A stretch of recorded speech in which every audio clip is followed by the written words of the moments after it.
call to order. Would you please join us in prayer and pledge? Dear Lord, thank you for giving us this beautiful day and blessing us with another day on this earth to serve you. Guide us in our judgments so that we make the right decisions for the constituents of our county. In Jesus' name we pray. Amen. Amen. I pledge allegiance to the flag of the United States of America and to the republic for which it stands, one nation, under God, indivisible, with liberty and justice for all.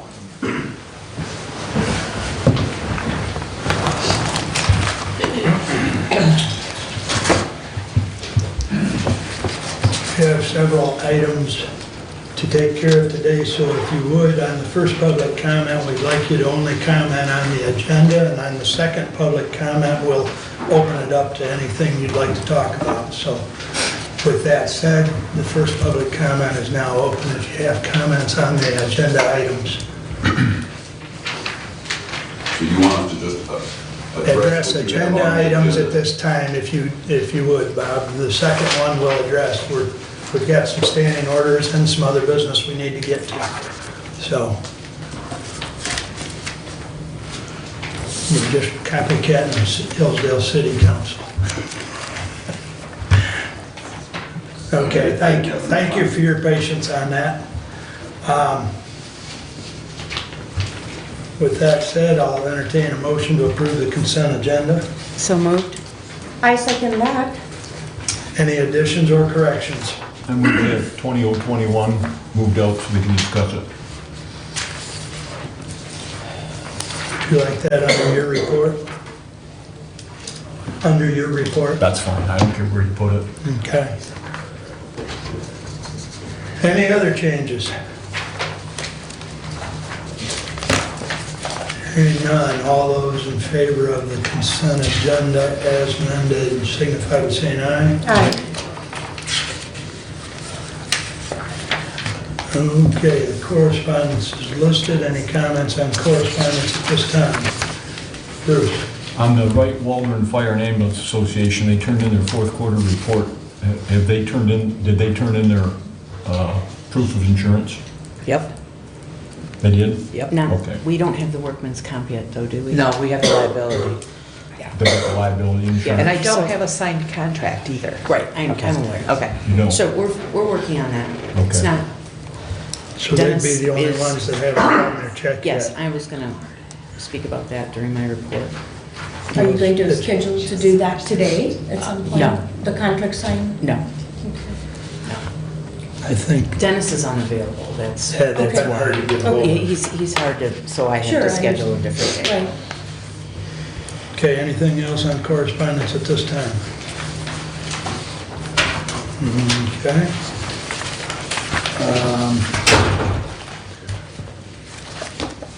Regular agenda, entertain a motion to approve. I have a question. Well, before we start talking about it, let's at least get it on the floor. I thought it was on the floor. No, Oh, you have to make a Motion motion. to- oh, sorry, Do you want to move to, sorry. That's okay. Well, Okay. I'm just trying to keep up. Okay, all right. According to Hoyle. Okay. I'll move to accept the regular agenda as amended. I second that. Okay, now you can ask your That's question, okay, please. no problem. Well, we've been guilty of talking about it before we even get it on the floor, so I'm trying to right that ship, Ruth. So, I would like to add, Judge Bianchi, standing order, and I'll slide her in just as quick as we get done with the approval of the agenda. So, I would like to I'll second that amendment. propose that amendment. Thank you. I'll second that amendment. So any other changes? We'll vote on that amendment, please. All those in favor of that signify by saying aye. Aye. Hi. Aye. Opposed? Thank you. Now the regular agenda as amended. All those in favor signify by saying aye. Aye. Hi. Opposed? Regular agenda is approved. And Judge Bianchi, you are up. Thank you. You want me at the podium? Please. I'm assuming. Thank you. I apologize for not being on the agenda. I had talked to Mark It's my fault. I'm sure I should have called Jody. I've told her in the future I will make sure that I talk with her. This will not be long. The purpose is twofold. I'm going to introduce one of my senior probation officers to give you information regarding trends in juvenile court, the seriousness of the offenses that we are seeing, and what that can translate into cost to the community, both to community members as a whole and also from a financial cost. So I will get to that. And basically, I guess, because of the time crunch you guys appear to be under, we'll go right to Nick. I'll let him hit those highlights. Again, it's for informational purposes. I don't want you to be caught unawares as to what we're dealing with the juveniles. I think you're going to address ages in there as well, Nick, or if you aren't, I would like you to. Do please know that some of this will be specific. I've asked him to be specific with you, so if you're going to be offended by sexually graphic information, close your ears. Thank you. Mr. Gold?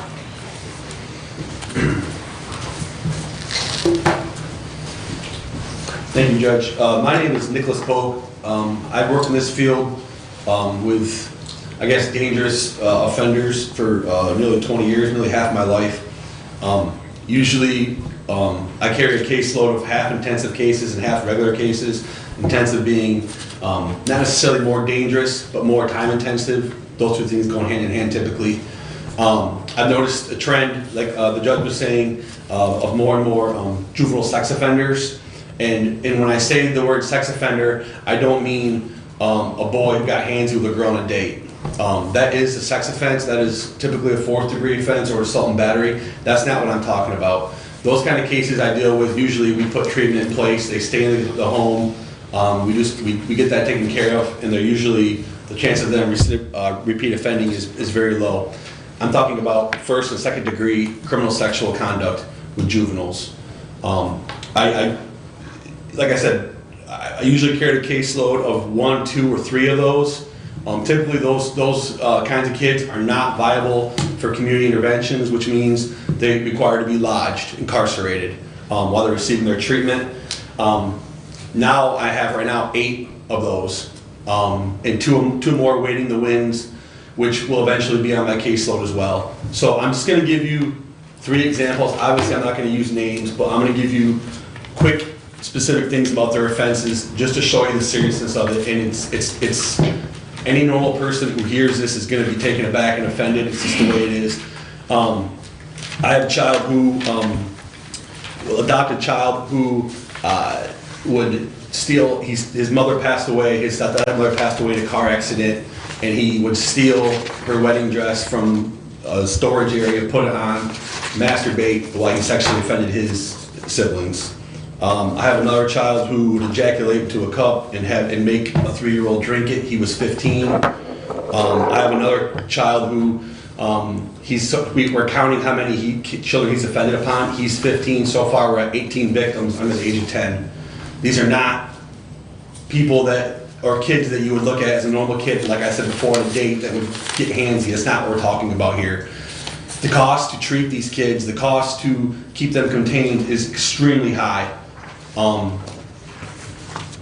Through working with the agency we typically work with, which is Maurice Spear Campus in Adrian, we developed a contract with them that saves us a lot of money. Just the cost of counseling these kids, one of these kids a week, is almost $200. Just the counseling. We pay $16,500 a month to Maurice Spear Campus. That is an open-ended blank check. We can send as many kids over there that have this problem as we want. That cost will not go up or down. Unfortunately, that contract's going to run up.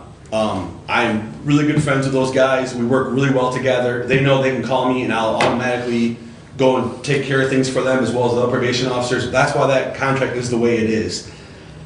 On a yearly basis, we're paying, where'd my figure go? We pay about $198,000 a year to them. Not about, that's the specific amount. They don't pay us anything more if a kid's higher risk or not higher risk. That's just what we pay them. I did quick math, and with 8 kids that we have over there currently in that program, plus counseling, it would cost the county nearly $500,000, $483,680 is what it would cost if we didn't have the contract with them. And I can't guarantee how long they're going to be able to keep that contract in place, and I can't guarantee if that rate won't go up. A sex offender is much, much more work than a kid who broke into a car, a kid who, even an arsonist. It's a completely different kind of culture. They have to be separated, they have to be maintained a certain way. So, I guess looking for the future, I don't know what I'm really asking you. I just want you guys to be aware of the problem, and it's growing. The best friend of a sex offender is secrets. My estimation, we're catching maybe 10% of these people, kids, maybe. So this problem is not going to go away. It's going to get more. Kids are more comfortable talking to people. There's text. They can text if something happened to them now, and it'll be investigated. All those things are great for safety, but it's just going to increase the load that we have. I see it going up. Like I said, probably by the end of the month we're going to have 10. So again, do the information as you wish. My extension is 173. The county, if you guys ever have any more questions, if you want ideas, if you want me to come up with solutions to the problem, please don't hesitate to call and let me know. Did you have a question? You turned and looked at me really quickly. No questions? Okay. Yes, Mark? Or Bruce? Bruce? My first question is, how are you holding up? I'm used to it, unfortunately. He has his days. I do have my days. But before I've done this now for 9 years. I guess I got 20 years now. I worked at the manor for 11 years before this, and then I've done this for almost 9 now. I mean, you just deal with it. You leave it when you get home. You try your best to do that. You try not to look at them as the offense to the person. And I care about every kid I work with, regardless of the atrocities they've committed. But I mean, they didn't get. It's not an excuse. It's a reason. I mean, every kid I've ever dealt with has been a victim. And if they're not a victim, they're lying about being a victim. It's just the way it is. This is not normal human behavior. This is a learned behavior. Well, Judge, the reason I asked the question is, when he needs help, get it for him if he needs it. We did that with our police officers here in the county. Thank you, I appreciate that. It's important. Secondly, we have a child right now, I see in the bills that are coming through, that I think is up in Calhoun County. And my question was going to be, why in Calhoun and not over there? So his offense, it wasn't a first or second degree offense, and how specific can I be with that? His brother's there as well. So we wanted to separate the two of them. The reason why you do that is if there's a possibility that one of them is a victim of the other one, you would never want them in the same kind of treatment modality. And that's the reason for that. We like I said, you would know, we don't use outside places if we can help it. The cost of LB and Star Commonwealth for this program is $330 a day. The best one in the state, according to the expert we use, is Wedgwood in Grand Rapids, and that's upwards of over $400 a day. So the costs are, as you know, are. Well, we're paying about $200,000 a year. 198, that yep, way. yep. Okay. And if these kids if we were paying full freight on them, you're saying that we'd pay about $500,000. 43,680. Okay. So the bottom line, Mr. Chairman, if you remember when we put our budget together for this year, because of what happened with the deputy, we drained funds from the child care funds. We had extra put in there that was set aside, and we took that and moved it into the workers' comp fund to pay for things. And what this gentleman is telling us is that we may see some significant expenses this year, which means the only place to take it from is the fund balance. So we need to keep that in mind moving forward. And just one more point, to me it'd be really advantageous if we had that. If we're gonna pay this much money, we might as well do it in our own county. If there's a way we could either, find a different site or build a different building at the property that the youth home has, I think that would, you'd create jobs. I mean, if it's an expense the county's gonna already have to pay, I would assume that would be best to keep it in the county. And that gets involved with building a new building because it has to be a secure facility. Absolutely. Okay, so there's a lot of expense involved with that. Yep. And then, will the number of kids that we're dealing with in this regard that have these problems, will they continue? And if they don't continue, then we've got a building and everything that's not there, so it's kind of a should you or shouldn't you. But this is what I was afraid of when we put our budget together, so we've got to be very careful. So. And the reason I'm afraid it will continue, excuse me, I'm so sorry. The reason I think it will continue is we have seen the cataclysmic increase. And I think it is due to the things that all the kids have in their hands. It's the iPads and it's the computer and it's the iPhones. Pornography is so readily available to them, and the parents do not know how to stop it, or don't stop it. And again, it's sometimes the culture in the family too. I think one of the things we're discovering with one of the families is there appears to be some roots underlying the surface of very wicked, bad things, and we're trying to ferret that out. So, not to scare the pants off of everybody, but this problem is not likely, I hope it does, I hope it gets better, but it's not likely to get better right away because we've got to figure out what we're doing with the ability for kids to have access to things that teach them inappropriate behaviors. And about 84% of the kids that come up with tier 3 offenses, which is first and second degree, 84% of them have a porn addiction. 84% pornography addiction. Have a what? Pornography addiction. So, I mean, they do go hand in hand. Is it your opinion that most of these kids that get involved with this have had this kind of thing done to them? Yes. Every one of them, so far. Yeah, and if We've they haven't disclosed yet, then they're probably not telling the truth. I mean, it's just, like I said, it's not a learned behavior. It is a learned behavior. And you know, the other part about it is we need to give the best quality of care possible because they're not going to they're going to come back here. They're not going to move somewhere else. They can't. So, are these kids mentally ill? Is there a mental illness issue associated with it, or is it simply repeating what's happened to them? I mean, I'm sure you could give any human being a diagnosis if you looked hard enough. I would put them in these facilities. They're not really treating a mental illness. They're treating. No, they receive psychiatric care. It just there's nothing in the DSM-5 that would say that for being a sex offender necessarily. I mean, I'm not even sure if pedophilia is in there anymore. So for you to ask me that question, I mean, they could have a mental illness, but that doesn't necessarily mean that makes them more likely to commit sex crimes. Yeah. I guess is my answer. They're two separate issues. They could be. But if you have problem with impulsivity, problem with mood disorder and things like that, it might lend to that. Well, the reason I asked that question, Mr. Chairman, is that voters of the county appropriated money to deal with the mentally ill. Right. And we've got that contract with Lifeways. And I'm just wondering if there's some connection that some of that money could be used to help alleviate a situation that you're dealing with. I don't know. If they have to have a mental illness diagnosis in order for those funds to come over. My staff has indicated that they would have no problem spending $10,000 of those funds for juveniles getting appropriate treatment. And so it's a matter of meeting with Mary Beth Leonard and trying to figure out how that can properly be moved over. That's kind of another issue. We've probably taken up enough of your time. We're happy to meet with you anytime, and this issue does need much more time, but we wanted everyone on the board to be aware of it. And we, again, thank you for making modifications to your Maybe agenda we as need to well. I do have a Sit question. down with Lifeways and discuss the thing.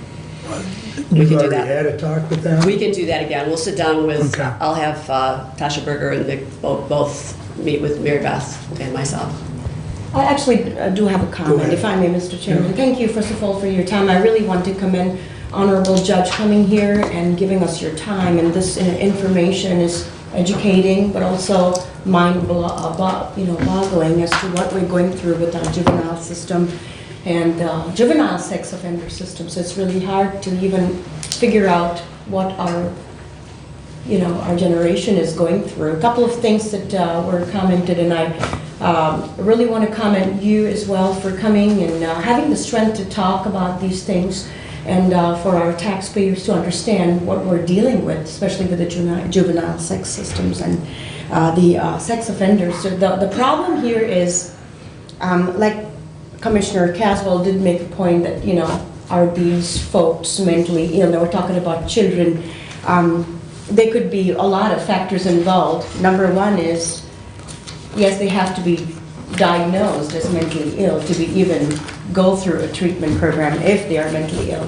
The second part of the whole thing is this is the internet, and you can blame it all you want because it's available so freely, whether it's Wi-Fi related in the open public or restaurants or just home. But the matter of fact is I wanted to just comment. I know we talked about the budget putting together, and we can go at length about it, and I can't see ourselves having another new building form up for all of this because, again, the budget parameters that are involved. But I know of a place that I recently went to. I was invited and I spoke a little on this particular place. It's called Life Changers. I was just really humbled to be at that part of that place. I was invited by the pastor. I spoke a little bit, and I see that if at all there's a chance the court systems could direct these children or these future, problem that you would just get from, I don't know, various direction, that to keep it within the county and to have treatment possible through a counseling session. I strongly believe in a Christian counseling. That would be more beneficial as it relates to treating it with medication or treating it with, anyway, there are side effects with everything, but I don't know, you probably know what you're dealing with, and you're dealing with all kinds of variety of people. The Life Changer place where I was invited to, I saw a variety of people who have gone through this, people with addictions and people with substance abuse, and the correct Christian biblical counseling has gotten them through various dimensions that is unbelievable.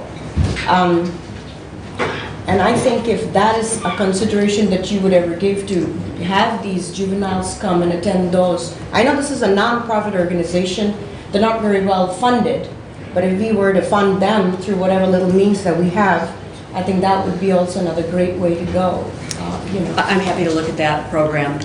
Sexual deviancy is a really complicated matter, and you have to have somebody who really knows what they're doing as far as that issue.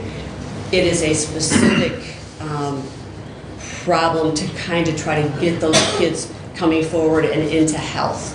So how many years does Jeff Davis, for instance, is the counselor? 37. He's probably the best in the state, and that's who counsels with the children when they are at Maurice Spears. We actually have him working individually with children who are not at Maurice Spears, but have some deviancy. And he is all about accountability, not necessarily from a religious standpoint, but certainly accountability and responsibility, self-responsibility. I think June. So. And hopefully we'll be able to continue Yeah. some this, hopefully at the same rate. But again, there's no guarantee of that. But we will do our best to have that occur. Judge, when could you and Nick give us an update? You want it? 30 days, 45 days? Sure. Yeah, that's We'll fine. look on track. We'll Sure. try and get you on the agenda somewhere in the 30, 45 days Okay, sounds good. for an update. Okay. Thank you. It's 2 months more realistic. What would you looking for in the update? Just whether the contract was going to be Well, continue? yeah, look at the contract, you indicated you were looking at possibly 10 kids as far as your caseload. We can let you know about that. Just kind of update us where you're at on your caseload. Okay. That sort of thing. And if the trend is still going up or down or sideways or... Okay. And follow up on what Bruce said about the counseling for you, Nick, that the police officers have had, because there's money for that in the mental health millage money. Thank you. And maybe in the meantime, you can talk to Mary Beth again, that kind of circles in with what Ruth's talking about, so. Okay. Thank you so much. Thank you. Thank you. Very good. Thank you for your time. Thank you. All right, moving right along. Michigan Works.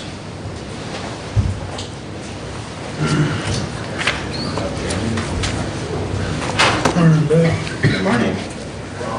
So, can I connect my computer up here? Yep. Looks like you got a cable. Here comes David to help you out. Well, I need help.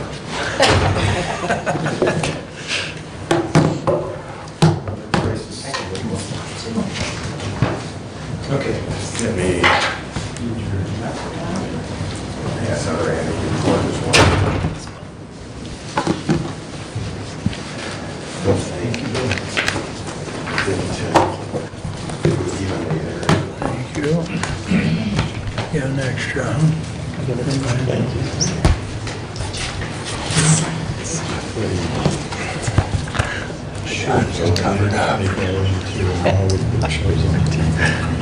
Yeah, Got an extra. that's the theory. Toss that towards Ruth. Thank you.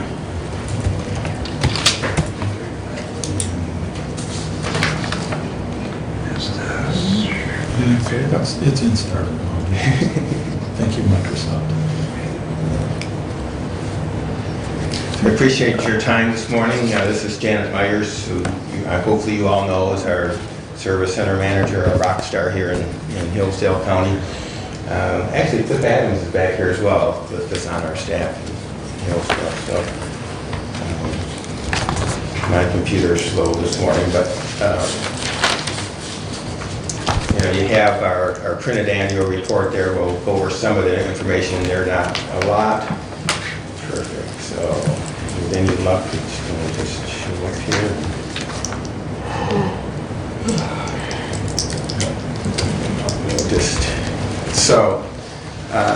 So I'm not going to speed through this. I know you have lots to do today, but I wanted to share a little bit about our region, our Michigan Works region, and what's happening in our labor force, both here in the county and our broader 5-county region, as well as even a broader regional approach as well. And as you know, we serve a 5-county region of about 850,000 people. About 45,000 of them are here in Hillsdale County, and a labor force of 445,000 people. Again, Hillsdale's is about 20,000 people. So we're seeing in our labor force historically low unemployment rates. Hillsdale's rate at 3.3% is a little higher than our region as a whole, but still, a level that probably we haven't seen in a generation or more. One thing about Hillsdale County is the poverty rate here is, as you probably know, is a little higher than our regional average. The ALICE population, those that are just above the poverty level, but still sort of what we call the working poor, they're working, they're earning money, but they're not making enough really to support their families and themselves in a sustaining wage. That's about 45% of the population here in Hillsdale County. So I think the highest in our 5-county region. We average about 40% as a region. So so while it looks like the economy's doing great, we have a lot of folks that are just above the poverty rate here. So, and a lot of those are the folks that we're dealing with every day in our office here, and a lot of our strategies are really geared toward working to deal with that. So somehow this isn't responding to me. There it goes. So if we take a look at the region as a whole, there's some things that we got to be aware of, and our population's growing. Hillsdale County's population has not been growing, but as a region, we still won't reach our 2001 levels until later on in this decade, maybe 2027, 2028. I think the scarier one for me is that there's more old folks like myself in our region than there are young folks under 18. And that's not a recipe for economic prosperity in the long run. We see labor force participation rates continue to grow slightly, but still not at the levels they've been at historically. And the reality is that unless we attract people from other regions of the state or the country or the world, we really can't support our economy with the labor force that they're going to need to be productive and successful. And so that's sort of the long-term demographic trends that we're seeing in our region. And we need to be aware of that because that's our future. So we see labor shortages in almost every key industry. We see the people that Janet and Cliff are dealing with every day in the office are people whose skills misalign with the jobs that are available in our labor force. And we see an economy that's changing more rapidly than our institutions are really adapting to those changes. And most of the jobs that are 5-year-olds and 10-year-olds are going to take when they become of working age are not even around anymore. We don't even know what those job titles are, what those skills are that they're going to need.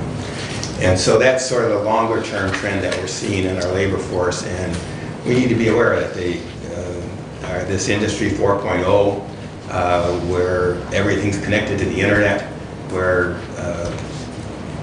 everything's automated, and are changing our jobs and the skill sets that we have to train for more rapidly than we really can adapt.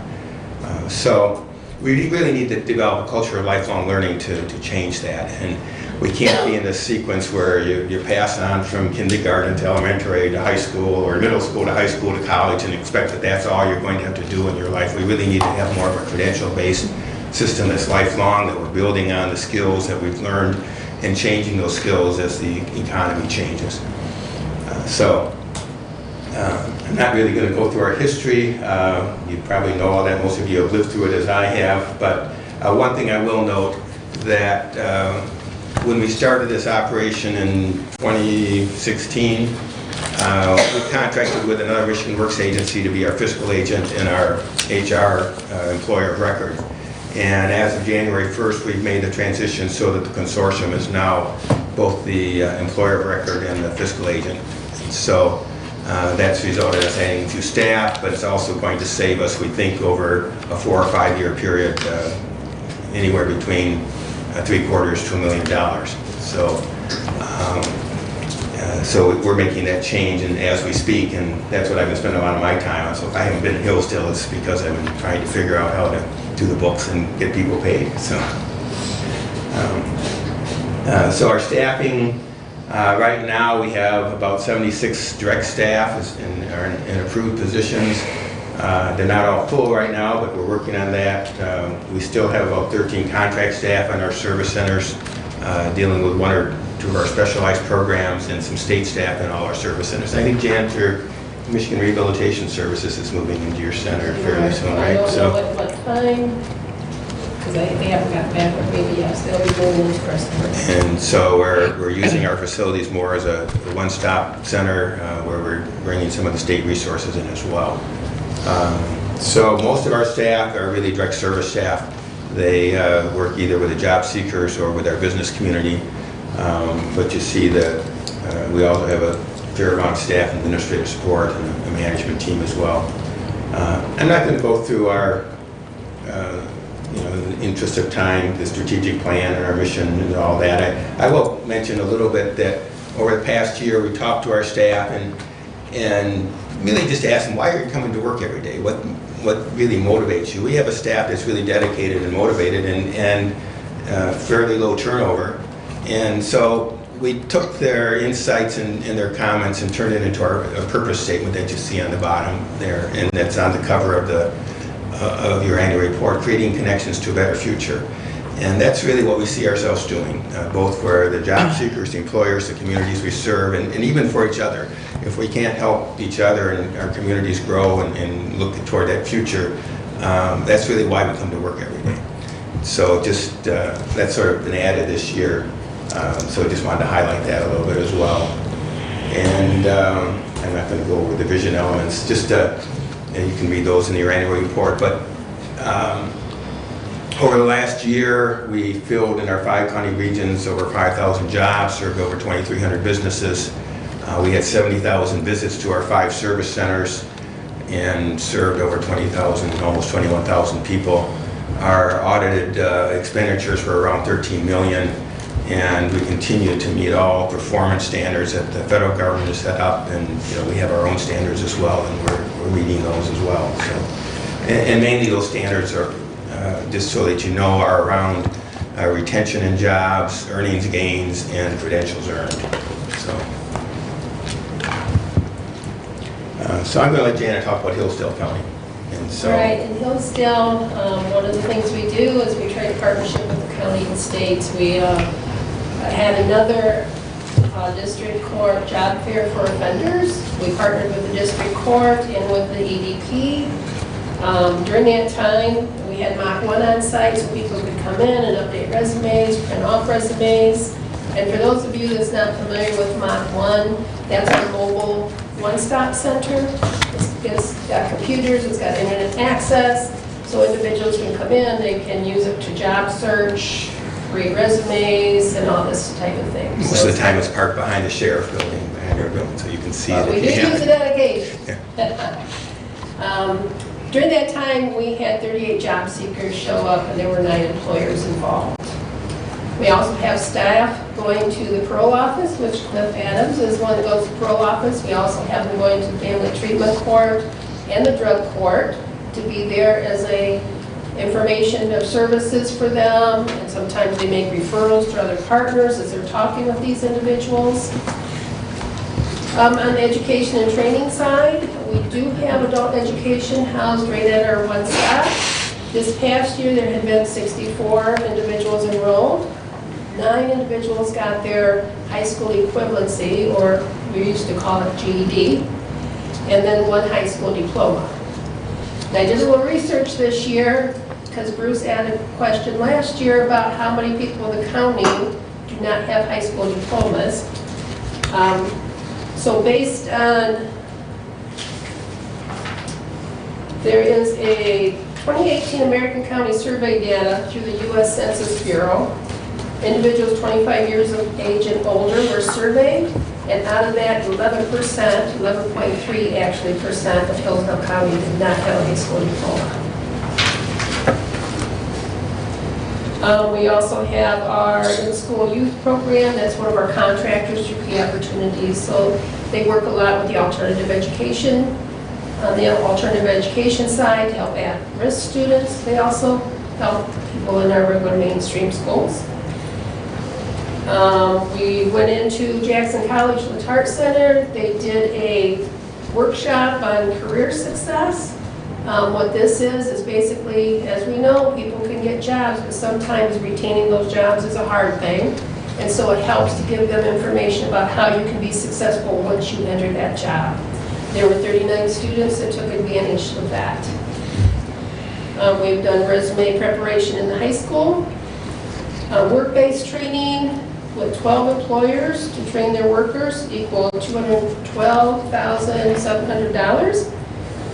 That assisted 125 individuals, with 16 of them doing on-the-job trainings, 3 apprenticeships that were in tool and die, and 59 new hires. And we did a first-time hiring blitz for the high school seniors, which was quite a successful event. We did it at the end of May, and there was 27 employers there on site. 179 students took advantage of it throughout the county, and 77 positions were offered at the day of event. So these were individuals that was not looking at high school or at college possibly. There's going to interest in more technical things. Or they were students that are going to college and looking for summer employment. So we felt that was a great success. Okay. As I mentioned earlier, we do partner with economic development and the Hillsdale County Transportation Task Force, which again, Cliff sits on that task force. It's not moving as rapidly as we hope, but they have selected Kiop as the hub. And one of the ultimate goals is to make this a transportation authority with Dial-A-Ride / City of Hillsdale and Key Opportunities working together. But this might take 1 or 2 years to get this state approved. Census 2020, the complete count is something that we are very dedicated to. So important to get the word out to everybody about the census and the money it can bring into our community. One of the things we're going to do is take our Mach 1 to rural areas of the county because the Census Bureau is trying to digitize this. And so there are so many areas with low or no internet access. Other things we're going to do is put links on our computer so that people can come in and use our computers, have a link straight to the census survey that needs to be taken. You know, just information sharing, we're trying to get that word out.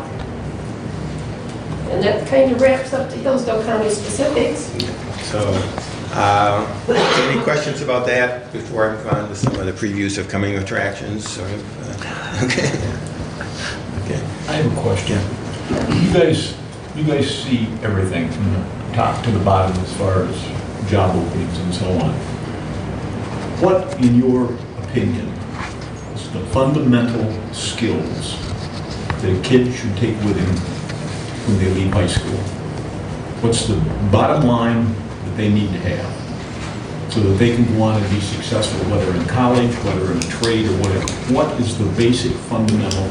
As far as I'm concerned, it's the basic life skills, the basic understanding of attendance, of appearance, of attitude, all those type of things that a person can get that job, but without those fundamental skills, they may not succeed. That's my personal opinion. And, you know, to sort of add to that, what we see employers are asking for when we ask them the same question is really the problem-solving skills, the teamwork, you know, just the ability to, again, those basic learning skills that you need to acquire the technical skills, because we know that those are going to be changing, but the fundamental skills probably will not change. And, you know, I think even project-based learning is one of the things that we've seen be fairly effective in terms of providing those basic skills that our companies are looking for. And, you know, that sort of gives you, I mean, obviously the technical skills are needed as well in a lot of occupations, but unless you have that base, and, you know, also, you know, your reading, math, language skills as well. I mean, Basic reading, yeah. basic math, and be able to speak intelligently. and not at a 5th or 6th grade level, but you know, Right. Yeah, so, And then show up, do your job, be responsible. and so, and a lot of the, again, I think some of the things that we're seeing as sort of successful experiments in our K-12 system are really some of the contextual learning, where you learn those skills, you're learning job skills as well, and you know, real practical types of, I mean, even apprenticeship, you know, would be an example, or pre-apprenticeship training programs. Those, for a lot of our young people, that type of learning experience is giving them those foundation skills they're going to need to be successful. How long have you two been in this job? Probably between us, what, I don't know. I started in workforce development in 1998. 98. So you've been at it for 25 I have years. by 20 years. Okay, so my question to you is, we've been reforming education in Michigan ever since Yeah. the early 90s, when Engler came in. Okay?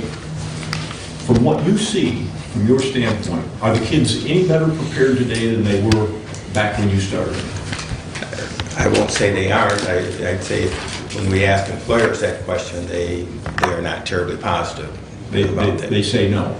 As a whole, but there are certainly pockets of excellence and pockets of... But overall, the but kids are any better prepared today. So all the reforms that we've done since the early 90s, we being the legislature, okay, all those reforms have not improved things at all.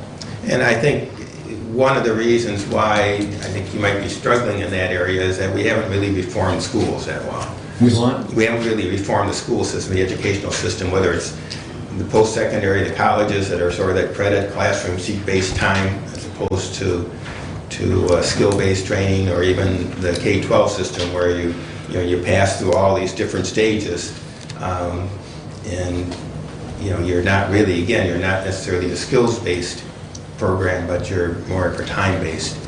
So we really need to take a look at how we organize our whole educational system. And that's my humble opinion, but it's... And I understand that. but that's what I'm hearing as well from some of the experts we've been talking to. And I would respectfully ask you to put yourself in the position of a teacher today.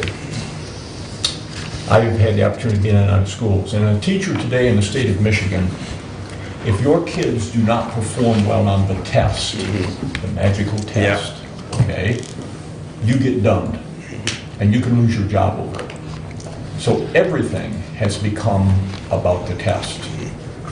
And anything that's required beyond the test is not important. And that philosophy has created teachers who are not willing to go beyond what's required for them to keep their job in many cases. And the irony of that is that I think what we're seeing is that the teachers in the schools that are really training and working in this contextual learning or project-based learning, those kids probably do better on the test because they understand why they're learning things.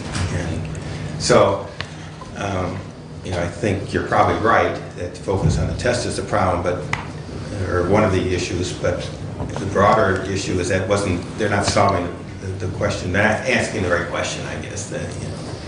It's not that you have to learn those things, it's how you learn them and how you prepare people to be successful in the future. And the other thing that I want you to think about is school of choice. School of choice is used by 10% of the people, not all, but 10% of the people to avoid problems.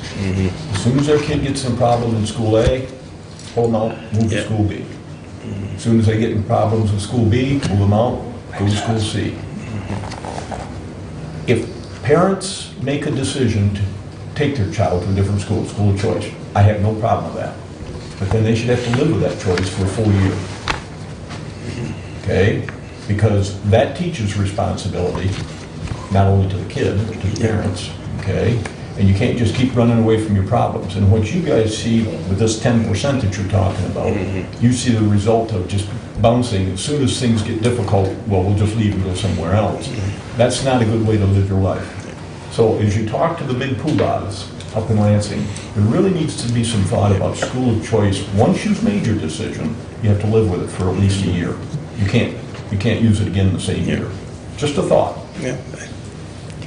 That's certainly, I'm not going to argue with you on that one. So. I'd like to comment on something. I first of all want to thank you for coming and giving us, Bill, especially you, just giving us a lot of feedback. And the presentation has helped us with some statistics just to understand where we are and what you do in overall.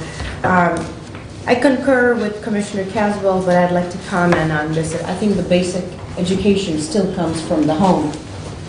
Not everything is put up to the teachers, and we consolidate our lives around what the teachers have to put it out in school. A lot of children are homeschooled, so who are the teachers? We.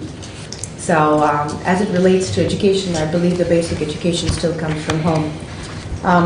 Moving forward, as you see, the internet's now being number one. It's being all over. A lot of folks who have internet, and they get on the internet and look for jobs.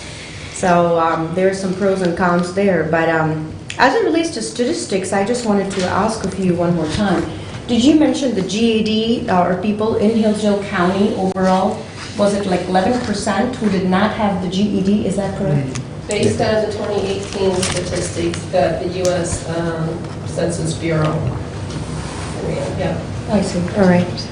And then the other part is I really appreciate the fact that you talked about a little bit the Census 2020. We have been educating our townships as well to just get involved and get it done and how easy it is just to be involved. So I'm glad you brought that up in your presentation there.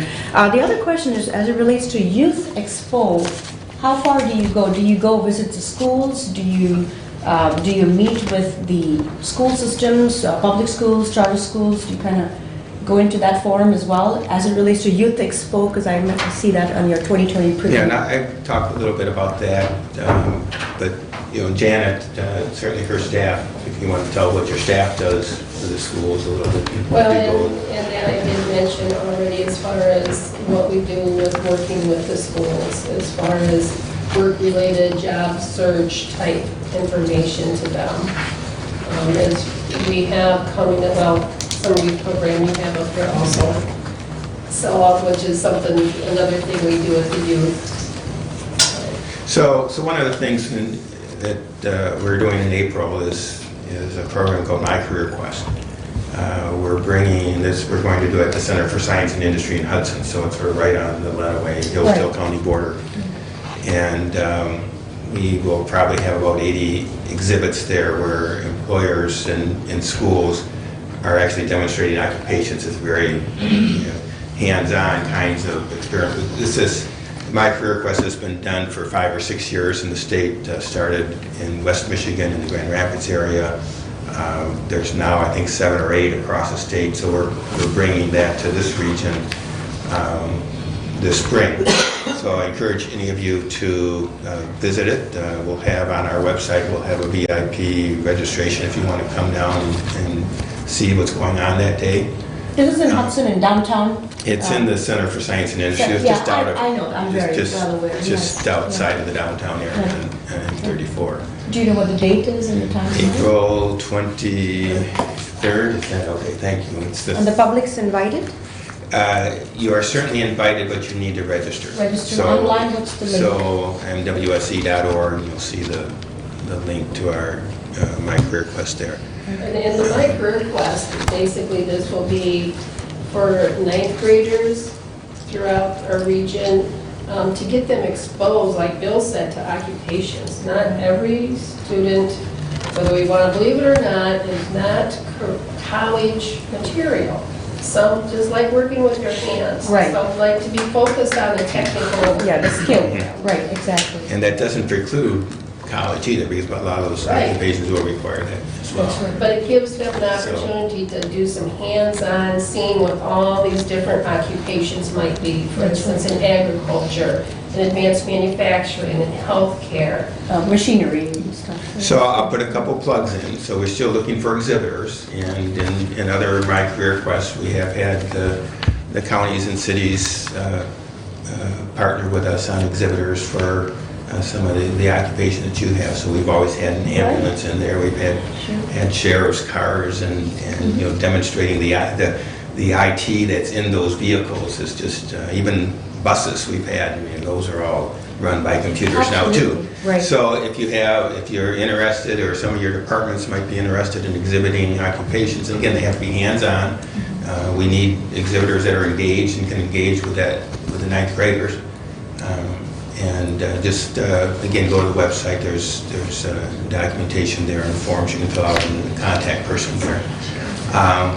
We also need help identifying sponsors for that as well. And so we're trying to have this event totally paid for by private sources and private revenue. And so we may not be successful this year, but any help you can give us, or any leads you have, we appreciate it. So, Commissioner, yeah. I've heard from employers that they'll hire somebody, and as soon as they get some money in their pocket, they're gone, they don't show up, they take off. Well, Do you guys have in place any kind of a program where you send out a nanny to find them and get them back into work? Well, we Kinda don't like send a nanny, DHS does with but- getting kids to school. But I'll tell you one of the things that we are doing, and Hillsdale County has a couple companies involved in this program called Business Resource Networks.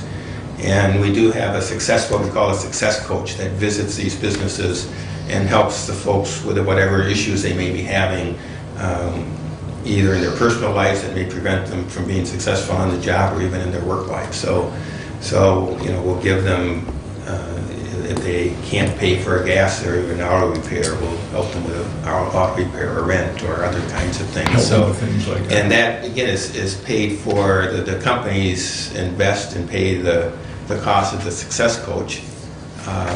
We're subsidizing a little with some one-time state money, but to make them out of work, companies really have to be investing in that.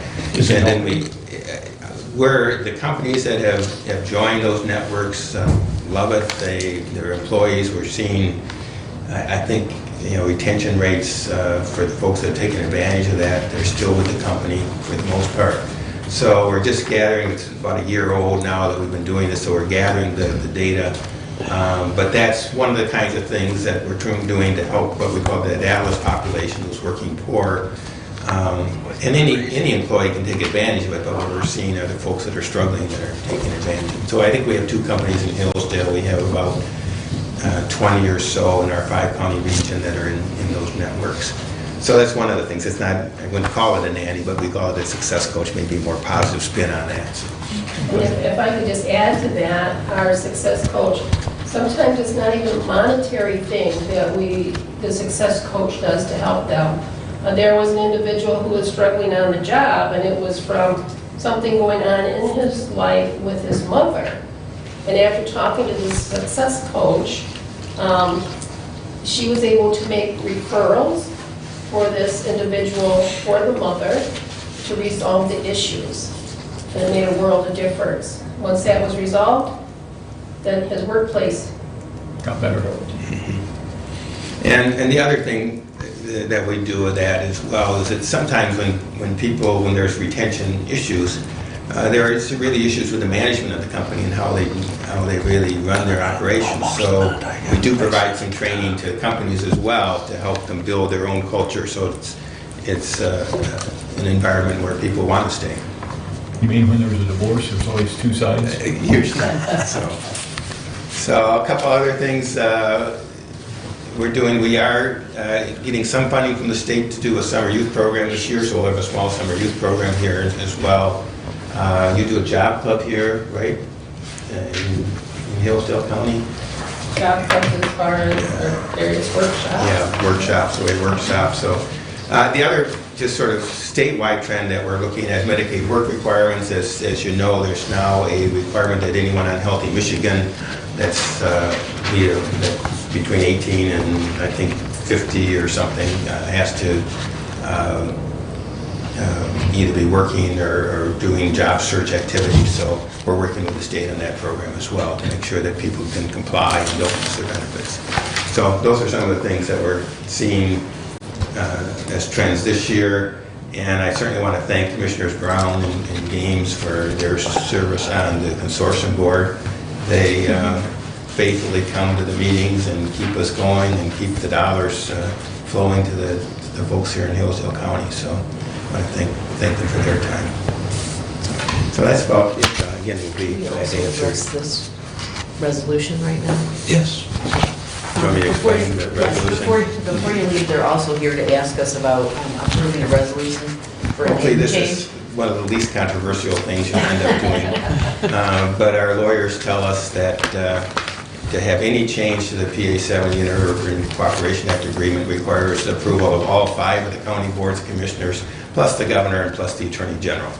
So when we formed the consortium, we didn't really know what we were going to call ourselves, and so we now have grown up and we have a name, and we'd like to incorporate that name into the official name of the consortium. So that's really all that resolution is asking. It was drafted by our civil counsel, and so that it meets all the requirements that the state has for amending the Urban Cooperation Act agreement. So do I need to read the entire thing? No. Or can we just, everyone has it in front of them and Yeah. it's just the name change approval? Do you need a support? Yes, I'm making the motion. Support. Thank you.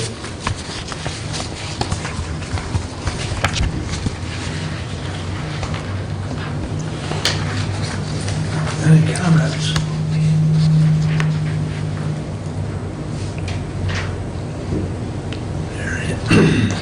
Hearing none. All those in favor of resolution 20-022, signify by saying aye. Aye. Opposed? Resolution passes. Thank you. That was helpful. Thank you for the presentation. Thank you for your time. And Where would you like me to and send certainly, a copy of this to? as we'll need a certified copy of that eventually. A certified, where would you like me to mail it to? Mail, if you can mail it to Maggie Flaherty, that would be helpful. Is it 21 Carrot 21 Drive. Care Drive? To who did you say? Maggie? Maggie Flaherty is our, handles all that for us. Janet, do you want these or extra copies? We've all got- F-L-A-H-E-R-T-Y. I'll have her give you a call. Okay, thank you. That'd Appreciate probably that. be the easiest way to do that, so. Like this. Thank you for your time. Thank you for And coming. if you, certainly all welcome to visit the service center anytime you want. Just give Janet a call, she'll give you a tour. Thanks, Phil. So, I do need that, thank you. Do things all over the place, all over 5 counties. I've been asked by Ruth if we could take about a 3-minute break here. And we'll resume at 10:05.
I'm ready. Good morning. Good morning. Thank you. Always a pleasure to be here. I did pass around packs for you already. And as you recall, we were here in November and gave you some information then. And one of the items that I said I would bring back, or we would bring back, I have Wendy Crawford, our Director of Operations, joining us today because she's the finance expert for how we spend our money. But one of the items that is beneficial, and when they were copied off in your packets, they went ahead and did, you each have a copy of all of yours. So this is the demographics specific to the township municipalities you serve. It is in the back of your audit. And for example, if I'm correct, Bruce covers Adams Township, Amboy Township, Hillsdale, Jefferson, Ransom, and Woodbridge. Is that correct, Bruce? Yeah, yep. So there is some overlap with regards to Ruth and, in the Hillsdale area. Mark, you have yours as well, so specific to your constituents. Hey, actually, I don't have. Oh, you didn't get one? I thought I passed it on. Here. No, you do. It's in the back. It's in the back. It's all in the. But maybe I don't think he Yeah, was I here didn't even yet. have. Oh, you didn't. Sorry, Thank you. sorry. That's the township stuff. So it's specific to to those you serve in your specific area, but when we had it copied off, they copied copies for all of you, for all of the townships. Normally, when I copy it off, I give you specific to your individual area, but now you get to see in comparison to your colleagues what the numbers are. Overall, in our service data report, in total, we served 2,400, I should know this number by now, in 2019, 2,578 unduplicated seniors. So we, in some way, shape, impact, touch 1 out of every 4 individuals 60 and older living in Hillsdale County. And that number over the many years we've been in existence as a nonprofit has grown, as has our budget. I did want to emphasize with regards to the senior millage that it is those senior millage dollars that were voter approved that are so beneficial. And when we run out of our grants, especially those high-risk grants, things like Meals on Wheels, home-based services, transportation, respite care, when we run out of that state and federal grant funding, it is those senior millage dollars that we supplement the programs so that we are able to avoid instituting a waiting list. I don't know about you, but when the grant runs out and isn't going to fund Meals on Wheels, it's not like we're going to stop those clients receiving the Meals on Wheels. And Wendy, along with the accounting, has been generating a grant units to say, where are we? It's a little bit alarming. We're seeing some increases in our numbers with those priority grant programs. And right now, our fiscal year begins in October. This was through the end of January. And just to kind of give you an example, in our adult day program, all of these programs should be at 33.3%. And as of January 31st, in adult daycare, we had already used 47.66%. In our home care assistance, somebody to go into the home to help with personal care, maybe house cleaning, maybe going to the grocery store, we're at 62.82%. In our respite care, we're at 116%, so we're already using some of those millage dollars to help support that program. And the other one that I wanted to share with was our transportation is at that 49%. So those senior millage dollars really do help us continue in providing services to keep those individuals at home. I didn't want to, unless you have questions, the 2 new sheets that, well, one's new, one is a repeat. The fiscal year 2019 actual, original. It's a 1 sheet and that outlines for you where exactly we proposed in 2019 for our millage dollars to go and where in fact they did go. Obviously a budget is kind of a target. Oftentimes, I wish more times, we had money come in that we didn't expect so that we could pull those millage dollars back out. However, in some of the areas we am looking across in original, for example, we originally planned to use $228,000 in our Meals on Wheels, and in fact used $266,000. So that's just one example. And Marta, I know that you are new, and so this is a lot of information. So anytime you want to set up a time to come over and visit with either myself or Wendy or both of us to go through how we come up with all these numbers. But this does give you kind of a snapshot picture with regards to how the money is spent, what our administrative costs are, how many units within those individual programs, and a unit could be a ride, it could be a meal, it could be an hour visit for that. Wendy's going to talk a little bit more about our audit, but our audit did show that out of every dollar spent, 89 cents goes for programs and services, and 11 cents goes for fundraising and administration. The standard is we could go up to 35 cents per dollar for that fundraising and administration, and really our fundraising is probably 0.001. Most of that 11 cents is in the administration piece, so we're well under for a nonprofit to be running, because we do, if we are all able to allocate as much funds into those direct service costs.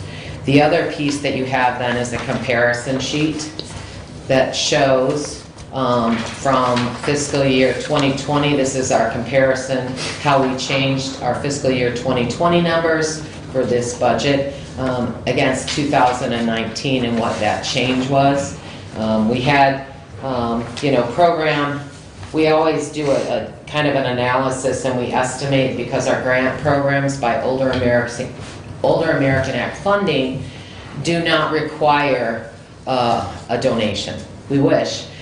It's a suggested donation for all of those grant programs. So if somebody can't afford, for example, to put in the 10 for the kitty, they're still going to get a lunch. They're still going to get that meals. They're still going to get that personal care. And I will say, every at least once a year, I kind of like to do a little blurb about, look, you may not think a quarter more donating towards the cost of this service is important, but if, for example, you take our Meals on Wheels that we did in a year, last year it was, I want to say about $45,000. I have it right here. Yeah, and our Meals on Wheels, we show that we had done approximately 47,680 meals. So you add a quarter, well, that comes up to quite a bunch. If everybody gave just a quarter more for that Meals on Wheels, that's another 15, 16, 17,000. So I will say that when we estimate for our budget, we look at, okay, can we get 50 cents?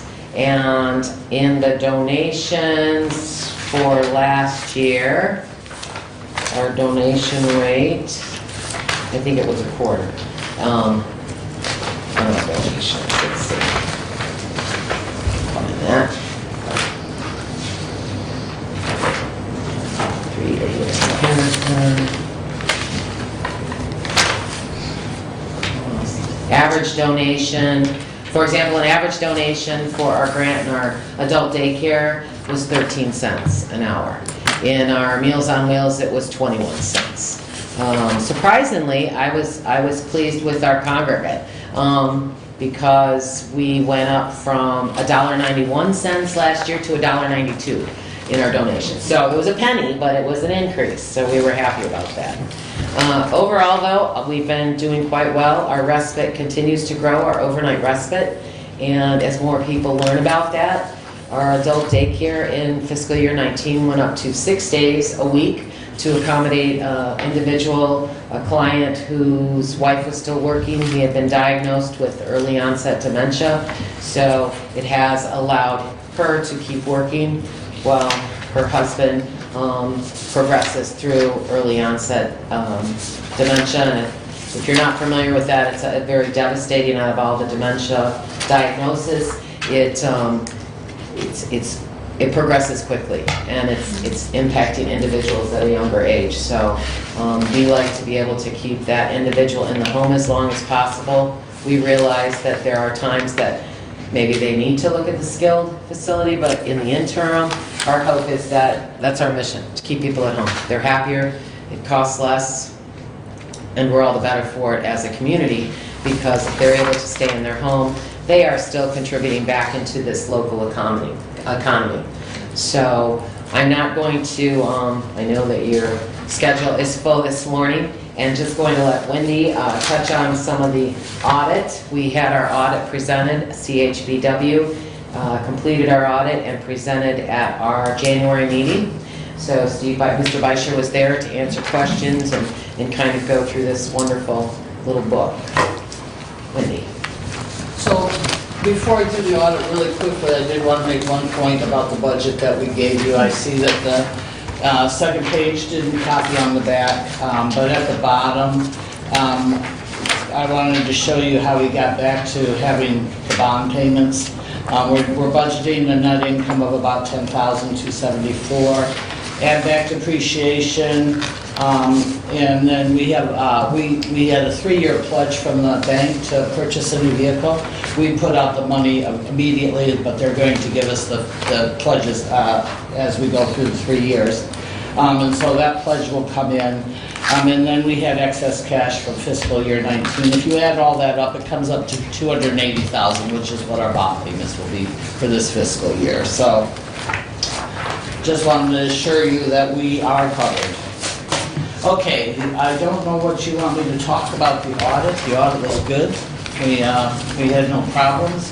We got the opinion is unqualified, which means it's qualified if they find bad things. It's unqualified. It's counterintuitive to me, but we did this fiscal year. Let me get there. So we ended up with. Let me get back a couple more pages. We ended up with a net income this year of $257,364, which sounds like a lot, but we had expenses as well, and we had money. This year we're hitting the repairs as well, but we did. We purchased a new vehicle. We purchased. We did some more work on the, we did some major repairs on the building as well. So we had a little problem with the roof. What else did we have? The pipes busted. So it looks good on paper. Not all of it was spent, but quite a bit of it was spent. But in any case, we had a pretty good year.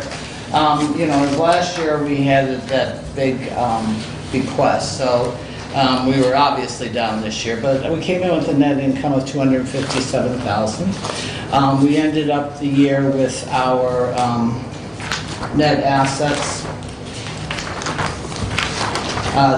Total assets this year, we ended up $4,345,290.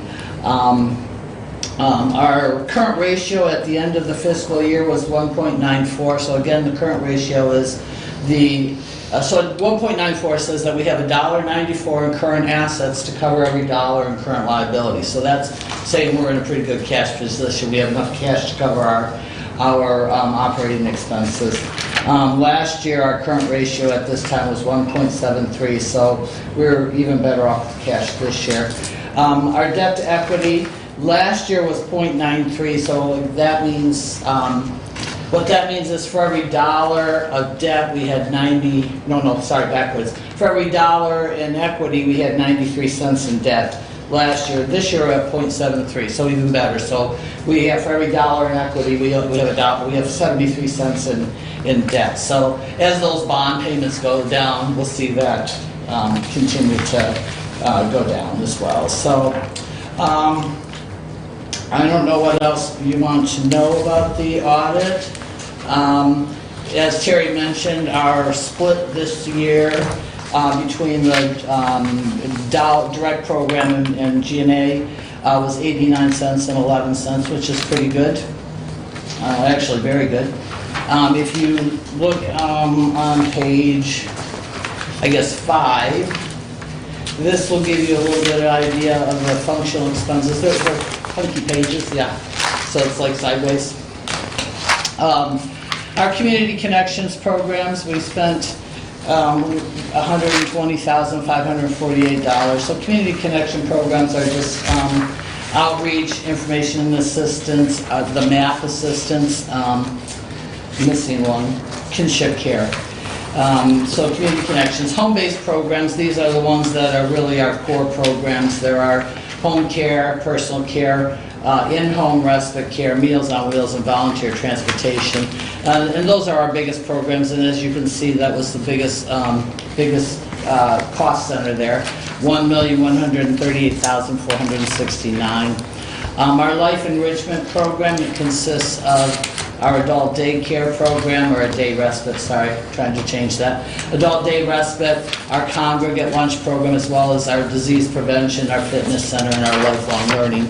That was $675,429 for a total of $1,934,446 spent on direct programs. you can see management, general, and fundraising was a total of $249,518, and that's where that split comes, that 8911. So, as Terry mentioned, it is a good thing that we do have village dollars that allows us to provide the services, even when the grants are running low. So, I think that's all I have. Questions? Well, the purchase of vehicle, did you purchase it early this year, or was it last year, 2019? 2019, we purchased a new vehicle, Okay. Meals on Wheels. The bank pledged the money for it, but they didn't give it us all at once, so. Okay. And then this year, we ended up buying, we had to buy a new van. Not new, it's new to us. Right. So, yes. New enough to use? Yes. So this was covered with the millage money, is that? Well, between millage donations. The Meals on Wheels, You know, the Meals on Wheels vehicle, No, that though, was- yeah, that that was was- a yeah. total donation from County National Bank. Donation, So okay. we're not just funded with millage dollars and grants, Yeah. you know, we do private pay, we've got contracts with the Veterans Administration, contract with PACE, we've got a contract with Veterans Home Care, so, you know, we have a lot of different funding sources, so we manage to squeeze pennies out of all of them Right. to get what we need. You were working on to Right, get those. Yes. And the vehicle, the used vehicle that we were able to purchase, a local dealership who's been very good, not only in Yes. delivering our meals since probably we were in Luther Hall, but they just did a zero interest in-house loan Yes. for us, for that, to Which keep was our, great, yeah. yeah, which was awesome. Do you know when that grant is going to get over? You talked about, is it this, end of this year, is it next year? Our grants are annual grants. We Okay. did a 3-year RFP. Are they very so- promising then? Well, yeah, well, they're, The Region 2 Area Agency on Aging, the Older Americans Act funding from the federal level brings money into the state of Michigan. And then the state of Michigan, through the Aging and Adult Services under the Department of Health and Human Services, allocates those funds to 16 area agencies throughout the state. And Region 2 does ours. So they do 3-year grant cycles. We just wrote new grants, they're always fun to write, for 12 programs. So 12 of our programs are funded with those state and federal grants. And yes, they're pretty continuous. There's been some issues. One of the issues was their payments being timely, and they blame it on the state blames it on the federal government. So it's a pass the buck. For example, we just received in January our September payments, even though they started to pay our October. They had the money for October, but they didn't quite have the money for September. And in fact, AAA did make, they decided to pay those September ones prior to getting their September payment from the state, because they figured, their logic was, if we received the October money from the state, the chances of us receiving the September money should be in the bag. So, it didn't make any sense to yeah, us. so, our grants are Pretty consistent. Right. And I like the fact that I hear that it's very consistent, because overall, when we're done with grant money, we feel the need that we need to look for a millage money, and that's when we all start cringing. The fact is that subsidizing is critical, I believe, via funds. You have through another bucket so that we don't feel the need to put in a millage, because over the, I'm just saying, Yeah. over the many years, it stresses up. But I know the Meals on Wheels you talked about, the respite care, keeping our elderly at home and giving the care they need. I think if you could look for a capital improvement plan while these grants, you're using these grants, and if you could have that capital improvement plan, so when the money does run, and if okay, this year we might not get that grant, to understand that CIP, the capital improvement plan that you made, that you could use the funds that you've already saved in a bucket specifically when that grant money would run. Because I feel the need to put in a millage, and that's when we suffer, I guess. I think it's important to note that the senior millage, different from school millages, the senior millage in the state of Michigan under Michiganians Act is capped at 1 mil. So we couldn't go back to the voters and say, okay, we want another mill for senior services. Now, in my opinion, this is just my opinion, I think you're going to see legislation moving forward because at the state level, I sit on the State Advisory Council and was asked to serve on a direct care workforce task force because we do not have enough people to take care of the seniors that, going back to Michigan Works, to get those workers to go into individuals' homes, and how are we going to change that with minimum wage? We start our direct care aides at $12 an hour. When you do the math for a single parent, that $12 an hour, once you take those withdrawals out, isn't going to go that far. So the state was requesting what are some think outside the box. They did in the UP, they did, and the training that goes along with it, because sometimes those grants, I mean, they cover the minimum wage, but what about having those qualified individuals going into your home and knowing how to transfer, knowing how to deal with people who have dementia, all those special things. They did a sample up in the UP, and all of the grants that came through the area agency for reimbursement, they had to take a quarter out of, they gave them, I think it was $1 increase. So in the reimbursement rates, with the condition that out of every dollar, 25% had to go into training, the 75 cents had to go into increasing those hourly wages. Now, Wendy disagrees with that a little bit because she says the government shouldn't be able to dictate what we do with the money, and I hear that. However, not being able to go back when the grant money doesn't cover the cost and look at, maybe we need to revisit taking that ceiling on that 1 mil. Because in Hillsdale County, we have a faux mill. We were one of the first in the state to receive that faux mill and go for a charter, which meant that first mill we did went for 20 years. So that half mill generates for us $600,000 approximately. A half mill in Jackson, or a half mill in Grand Rapids, or a half mill in Traverse City, a half mill, I think Jackson, it's a quarter mill that generates about $600,000. So you also have to look at the demographics because it's much easier. Transportation, which is an ongoing challenge in Hillsdale County, with no public transportation, is also places additional challenges on allowing people to stay at home. So having that half mill, having that full mill, we're capped. We can't go back to the taxpayers right now and say, we need more money. Right. So I think that legislation, that there will be some talk moving forward with the number of people in need of service and the number of people that are willing to do that. Unfortunately, in America, I think we frown too much on aging, and it's not a rewarding position for some of the aides that go into the home. I worked as a CNA medical care facility when I was going through college. It is very rewarding. It is very special, but we in America, in my opinion, don't honor our elderly how they do in some other countries. And so we have to come to a place where you should not be frowned upon because of a choice you made in your work to help those individuals. And I think it's slowly turning around, but that's a whole nother conversation. That's right, I agree.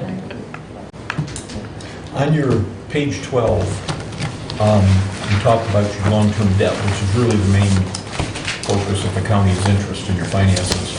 You paid $290,000 in 2019 off the long-term debt, or $280,000. Probably the 200, my math is wrong, 290. 290. Okay, Yeah. now I see down below they have a schedule for future payments, but Right. that 290 does not include the interest. No, Is that that's the correct? principal only, yes. Okay, was the interest, what, 40,000? Any idea? The interest, let's see, I'm trying to think, well, it wasn't that much, I think it was more about, 38. geez, oh, Petey. Yeah, but maybe, In that maybe, neighborhood. right in Okay. that area, So yeah. of the money that you get from the millage Mm-hmm. that Terry was talking about, you get about 1.3 million, approximately 330,000 of that is taken out to pay that bond. Yes, Yeah. Okay, and if I'm reading this correctly in this table, you will have both the old portion of the building and the new portion paid off by November 1st of '25.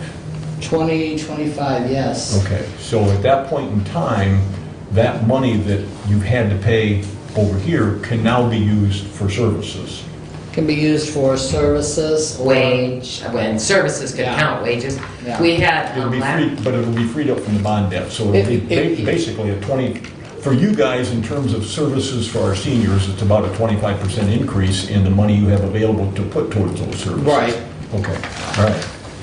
And the other question I've got is, I saw on page 10, note 2 up at the top. Am I to understand that you have basically in the bank $703,000 financial assets available to meet cash needs? As of the end of September, I Right. did. And- Yes. And I understand a lot of that money you need, as Terry just Right. described, for cash flow purposes, because you don't get paid from the feds. Right. So you've got to have money to go ahead. So it's not free money, so to speak. It's Right. part of the ongoing thing. And you increased that, did you increase that this year? our contingency fund, is that what you're asking? No, it's the cash Well, balance. whatever you call this. Let me just, let me get there. Well, yeah, let's see, last year, we started the year with 557,000 in cash. Okay. almost. This year, we started with 639, and we're ending with, so we ended with 639 last year, and what did we end up with this year? 700 and something, so yes, we did increase it, That's yes. good. That's good Yes. financial stewardship. Yes. Okay. And I did want to just make a side comment. I see Phyllis here. Our board membership, we try to look at overall representation. And so Phyllis Klingler she hails from down there in Ransom Township. And always looking for new board members, so if there are individuals present, Somerset area, Allen area, we have a minimum of 11, a max of 15. So if this is something that we meet once a month, our meetings are open to the public on the 4th Tuesday of the month. Board meets at 5, and individuals are certainly welcome to attend, but if this is something that, I might be Interested? yes, please, feel free to follow up and talk to me further about it. Thank you. You started to mention the contingency fund, how much is it? We spent some money. I know you did. Those busted Top of my pipes. head, I can't tell you, Mark, but I'm gonna say somewhere around 40. That's what I was gonna- 45,000. Okay, Yeah. that's fine. One other thing I heard you mention about buying a car, and I know you can't do it for your Meals on Wheels trucks, but if you The buy fleet? a van or something like that, you might want to talk to Derek about The leasing. fleet. Just something to think about. And we've been pretty happy with it in the county. Yeah. And it saved us a considerable chunk of change on mileage. I suggested that at one of their board meetings, and they said they looked into Okay. it and they couldn't do it. Yeah. That's fine. Well, Let's look further. Well, we have most of we have a fleet of 9. Nine. And so most of those are Meals on Wheels vehicles. But we do have our wheelchair lift van. We're looking at some grant opportunities to replace that.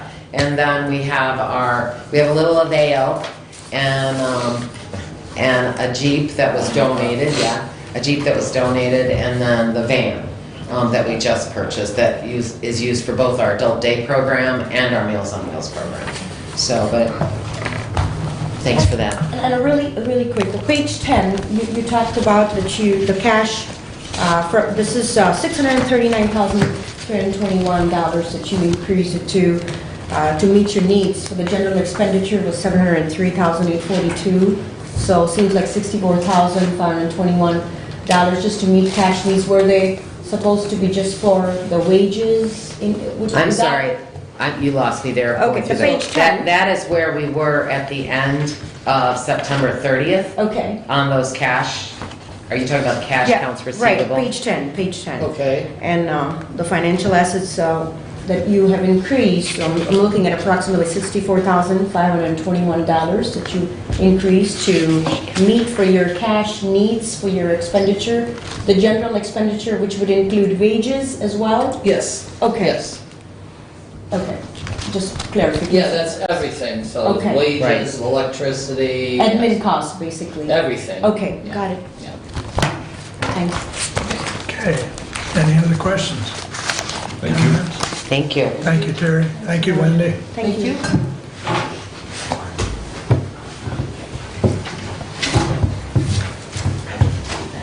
Thanks for coming, Phyllis. Okay. Where we at here? Let me get back to, Yeah. yes. She had a meeting to attend in Battle Creek. So she's on the road. She had to be there by 11. So, she took care of, so Julie took care of her resolution. She told me she didn't have anything really further to report. We had discussed the Waldron, so that was taken care of. So Bruce, you're up. Well, I guess I should start with that resolution that I requested to be taken out of the consent agenda, which is 20021. Correct. And as I'm busily going through the, Here it is, right here. okay. To the Honorable Board of Commissioners, we recommend the transfer of $15,000 from the 401.00 Capital Improvement Fund to the 401.01 Courthouse Construction Fund.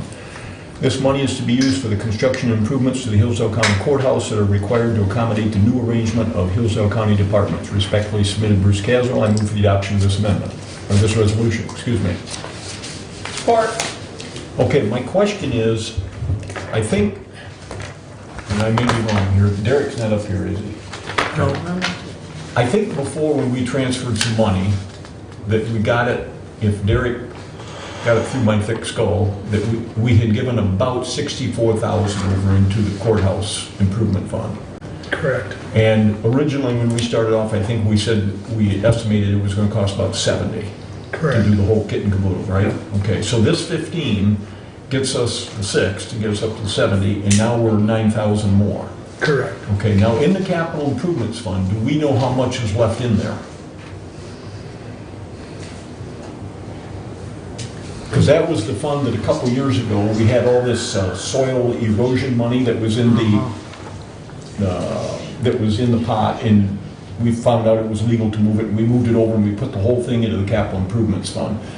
We took care of the youth home out of that, and then we were now taking 10 more out of that. Do we know how much is left in there? I don't know exactly. I know Derek told me there, I can't remember. Maybe Okay. he's watching and he'll run up. Okay. Well, I just wanted to bring it up for the commissioners so that they know how much is there Yeah. as we move forward. And I'm anticipating that probably there's going to be more need out of that for the courthouse. I think so. Okay. So I think we should find out, maybe for the next meeting, how much is left in there. And we also should probably get a ballpark idea of what we're now saying. Hold on a minute. Derek is watching. He just sent me a message. Thanks, Eric, wherever you are. Hold on. Let me get it open. It popped up and I was in a different, I called him yesterday and he didn't return my call, so apparently I must have offended him or something. you might have called him when he was at, I know he had a doctor's appointment, so, but.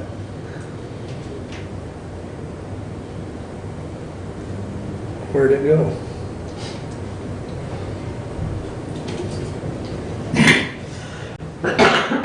Excuse me.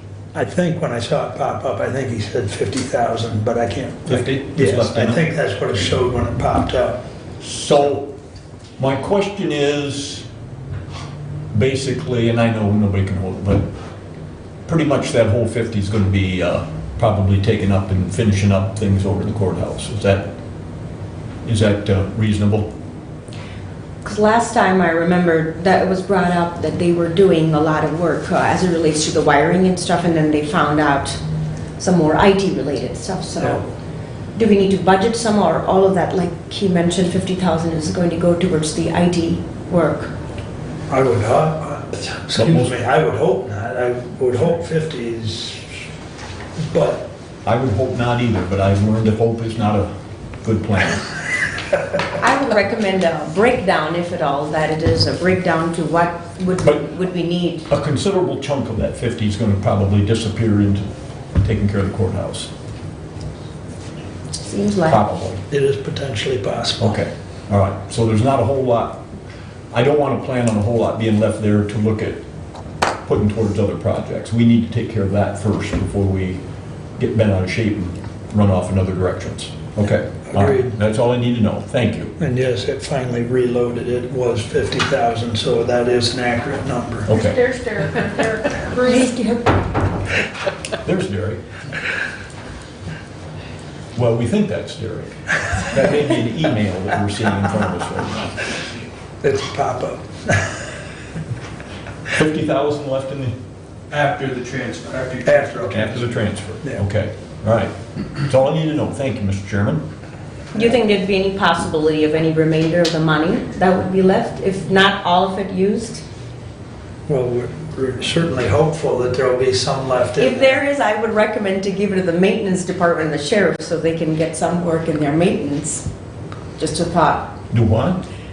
The sheriff department, if they have any maintenance work that requires attention, I think if there's any remainder, my suggestion is to go there. Well, they have money in the budget to do maintenance out at the sheriff's department. That's good if they have, but Yes, Derek can show you exactly where that money's Okay, at and how sounds much is good. there. Okay. So, did we have support on that? Okay, I thought so, thank you. Any further discussion on 20-021? As amazing as it might sound, I'll shut my mouth. At least we got the answer as far as what's left in that, Yep. capital improvement fund. So, with that said, all those in favor of 20-021 signify by saying aye. Hi. Opposed? Resolution passes. 4 with 1 absent. Please continue. Okay, this is just for information purposes. I went off to a conference for the Community Mental Health Agency, Lifeways State Conference, and one of the sessions I went into was a gentleman, Brian Spitzbergen, who is going to be starting, and apparently there's about 40 of these around the country, a drug rehabilitation high school. It's become a bad enough situation now that a lot of these kids that become addicted to alcohol, drugs, opioids, whatever, they take them in and they get them dried out, and they found that if they put them back in the same school that they came from, they go right back to the same people that they were with before, and everything just goes right downhill again. So Columbus, Ohio already has one of these. He wants to start a school down in southeast Michigan, over in southeast Michigan, and it will be a charter school. Initially, they're going to take 20 kids who have been drug addicts, and they're going to work with those kids. They'll give them the regular curriculum like they get in regular high school. They'll get a diploma, the whole bit, but there'll also be social workers on site to work with them, to help them continue to rehab themselves and so on and so forth. So it's the latest incantation of trying to deal with the drug epidemic we have amongst our young people. Secondly, another session I went to was very interesting. It's called A Comprehensive Approach to Address High Utilization of Emergency Services and Hospitalization. And this is a community mental health agency up north, Central Michigan University, and they have partnered with hospitals in their region to identify the high users of the emergency departments among the mentally ill, what they're going in for, what their issues are, and how the community mental health agency can work with the hospital to reduce the number of readmittances into the emergency room. They have people who go into the emergency room, the highest one I saw was something like 30 or 35 times a year. Okay, well, that's very expensive if you go at it every time you go in there. I took a copy of this, I grabbed 2 copies, I took one to the hospital, and I'm going to be talking with them. They called me and wanted to sit down with me and go through this. This might be something that we may want to take a look at with our millage money to put in place. That's why I'm telling you right now about it. If you have more questions about it, I would be happy to sit down with you, but I think it offers some real opportunities to get better service to these folks, and it kind of ties hand in hand with what community mental health agencies doing up on Care Drive, putting in a clinic that will take physical and mental health care all in one place. So they kind of tie together. The next thing is we had Mr. Chairman, a outline, if you will, a written outline of things that needed to be addressed with the ambulance services, the hospital, and the commissioners. And I've got a couple things here that I wanted to read to you. JJ from the hospital indicated that they're working with Reading Emergency to try and get them some equipment from the state of Michigan under one of our grant programs. This was a point of concern during our meeting. If you remember, it was a ventilator. Okay? Right. And this is what they know. While attending a long letters and number thing, it's a ventilator, I took the opportunity to speak with Maureen Gibbons about your vent inquiry. She said that all the district uses LTV 1200 vents at this time, and currently none are available for reassignment.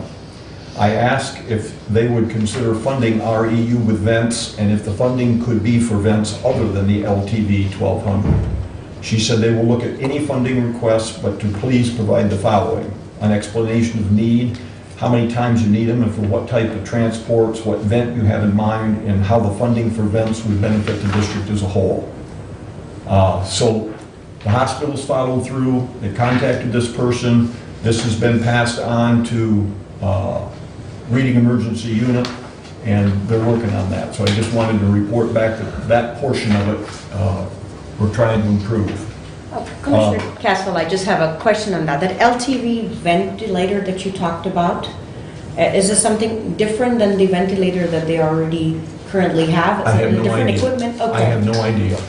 I don't know. Just a question. I don't know. Is it any different? Is it any upgraded kind of technique? Is it different equipment? Yep.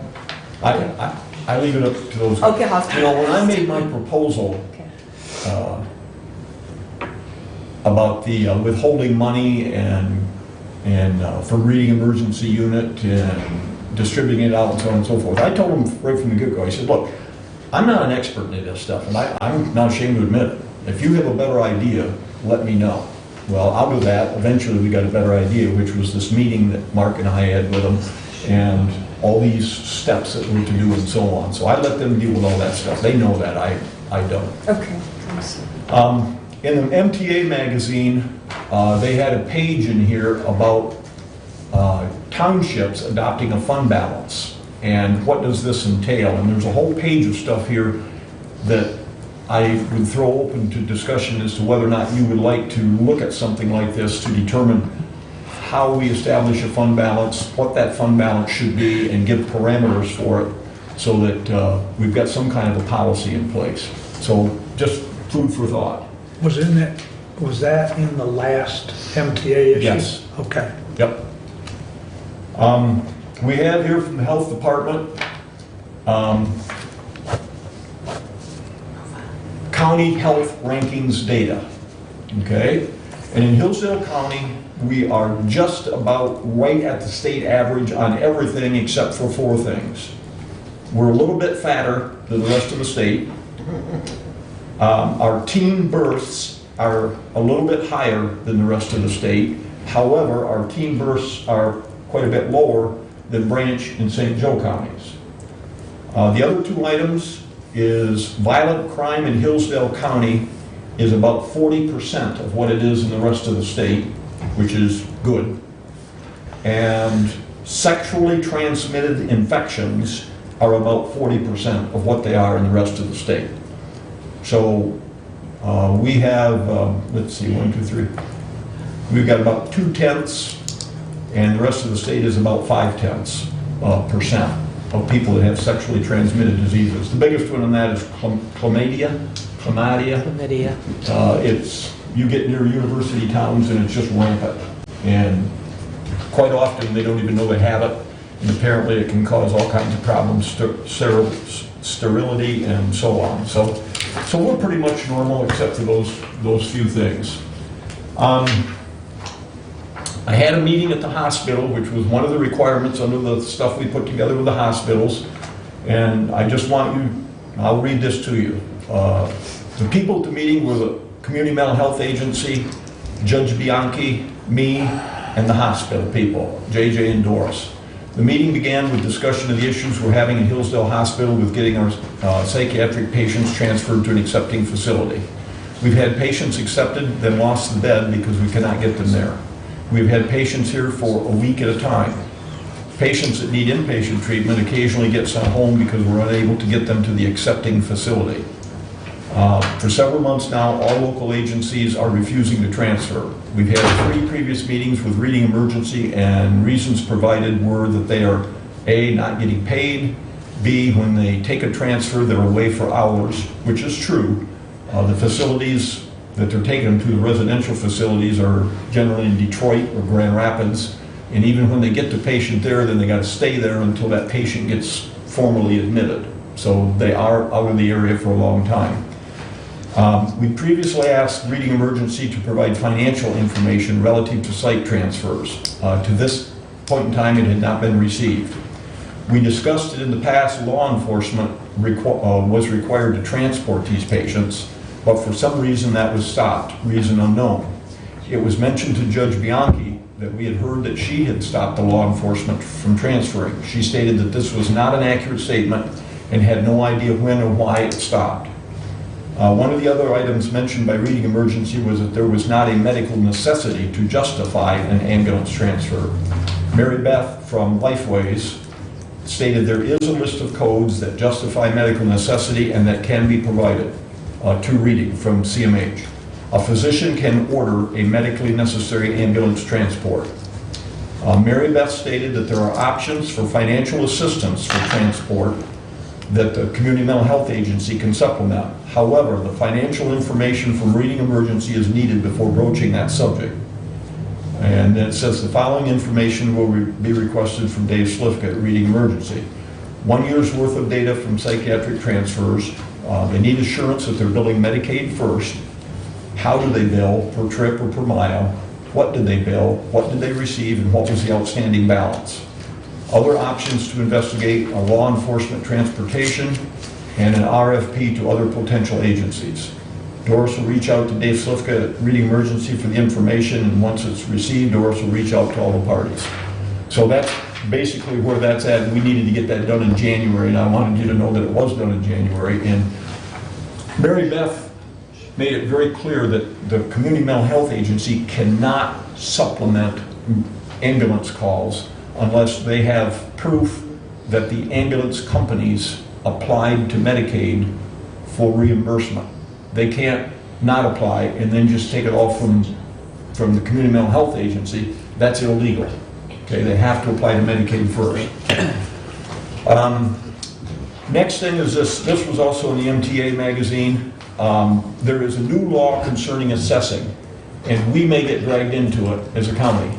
Okay, if they do a lousy job, don't keep up, don't do what the state's supposed to do, it could come to the point where there needs to be a designated assessor assigned to a particular jurisdiction. And that designated assessor will have a contract with the county board. We won't pay them, the townships will pay them, but we may have to appoint them. So I'm just giving you a heads up. This is all getting started right now. It was a new law that was passed. It'll probably take a year or two to get in place, but just a heads up that may happen. I handed out to you on the Second Amendment sanctuary jobby-do that we had, and I see we got a couple more letters from some other counties, but I took this thing that Brad brought in last week, and anything that says suggested, you can get rid of. And then I drew through some lines on some other stuff. And I just like your feedback on it in terms of whether or not you think it's getting closer to reality and whether or not it's something you can support and so on. I'm uncomfortable, as I said at the other meeting, about calling us a sanctuary county because I don't know what that means. But I'm not uncomfortable at all with us having us support the idea that the Second Amendment is a constitutional right and so on. I think we have to be careful about ordering elected officials to follow through because we can't tell elected officials what to do. And I think we have to be sensitive to the fact that our Constitution says that no other oath, affirmation, or religious test shall be required as a qualification for office. So I threw this together, I wanted to give it to you, look it over, give me a call, tell me what you like, what you don't like, and quite frankly, I'm going to take some of the things we got in our correspondence and try to incorporate some of those, because if we looked at those counties, they did not necessarily use the term sanctuary county either, and a couple of them didn't get into trying to order other people what to do. So I just think it's something that I'd like to see us at least continue on with. Well, it was suggested by one of my constituents that if we were going to title it, since we're not comfortable with the word sanctuary, Okay. that we title that it's a resolution that we're a Constitution county, That will hunt? that we are a Constitution. constitutional county. We are a constitutional county. There was a resolution in the last packet that was like that. Remember? If you look in our Oh, last in last packet, meetings. there was a resolution in there because I've taken all the resolutions out of our packets that have anything to do with this to look at them. And there was one where they had cut out sanctuary and they had just made themselves a constitutional county. Okay. So if you look that up, you can copy that. Okay. I wanted to make a comment about this, is that okay? Yeah. There was a meeting at Liberty Hall that I went to where they talked about this. And Dave Stone, I think it is the Wheatland Township Supervisor, Right. was there. And he said that he thought the county should wait and see what the townships do. Several township supervisors are gonna draft this and make their township a sanctuary township, and also a Bill of Rights township. And he was talking to me and he said, well, I think that the commissioners should wait and see what the townships do. And because he said what you guys did was you're waiting to see what the state is gonna do. And he said if you have several townships in the county, 80% or 90% or, a lot of them are on board with this, then it makes more sense for the county to get on board with it if several townships within the county have passed it.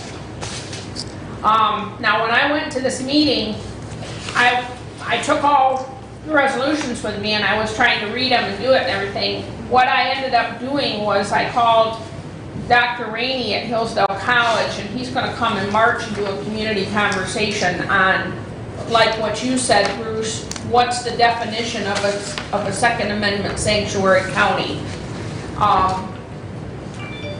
Well, you might know, and I made reference to this, that we have a bunch of left-wing cities in the country that became quote-unquote sanctuary cities for illegal immigration.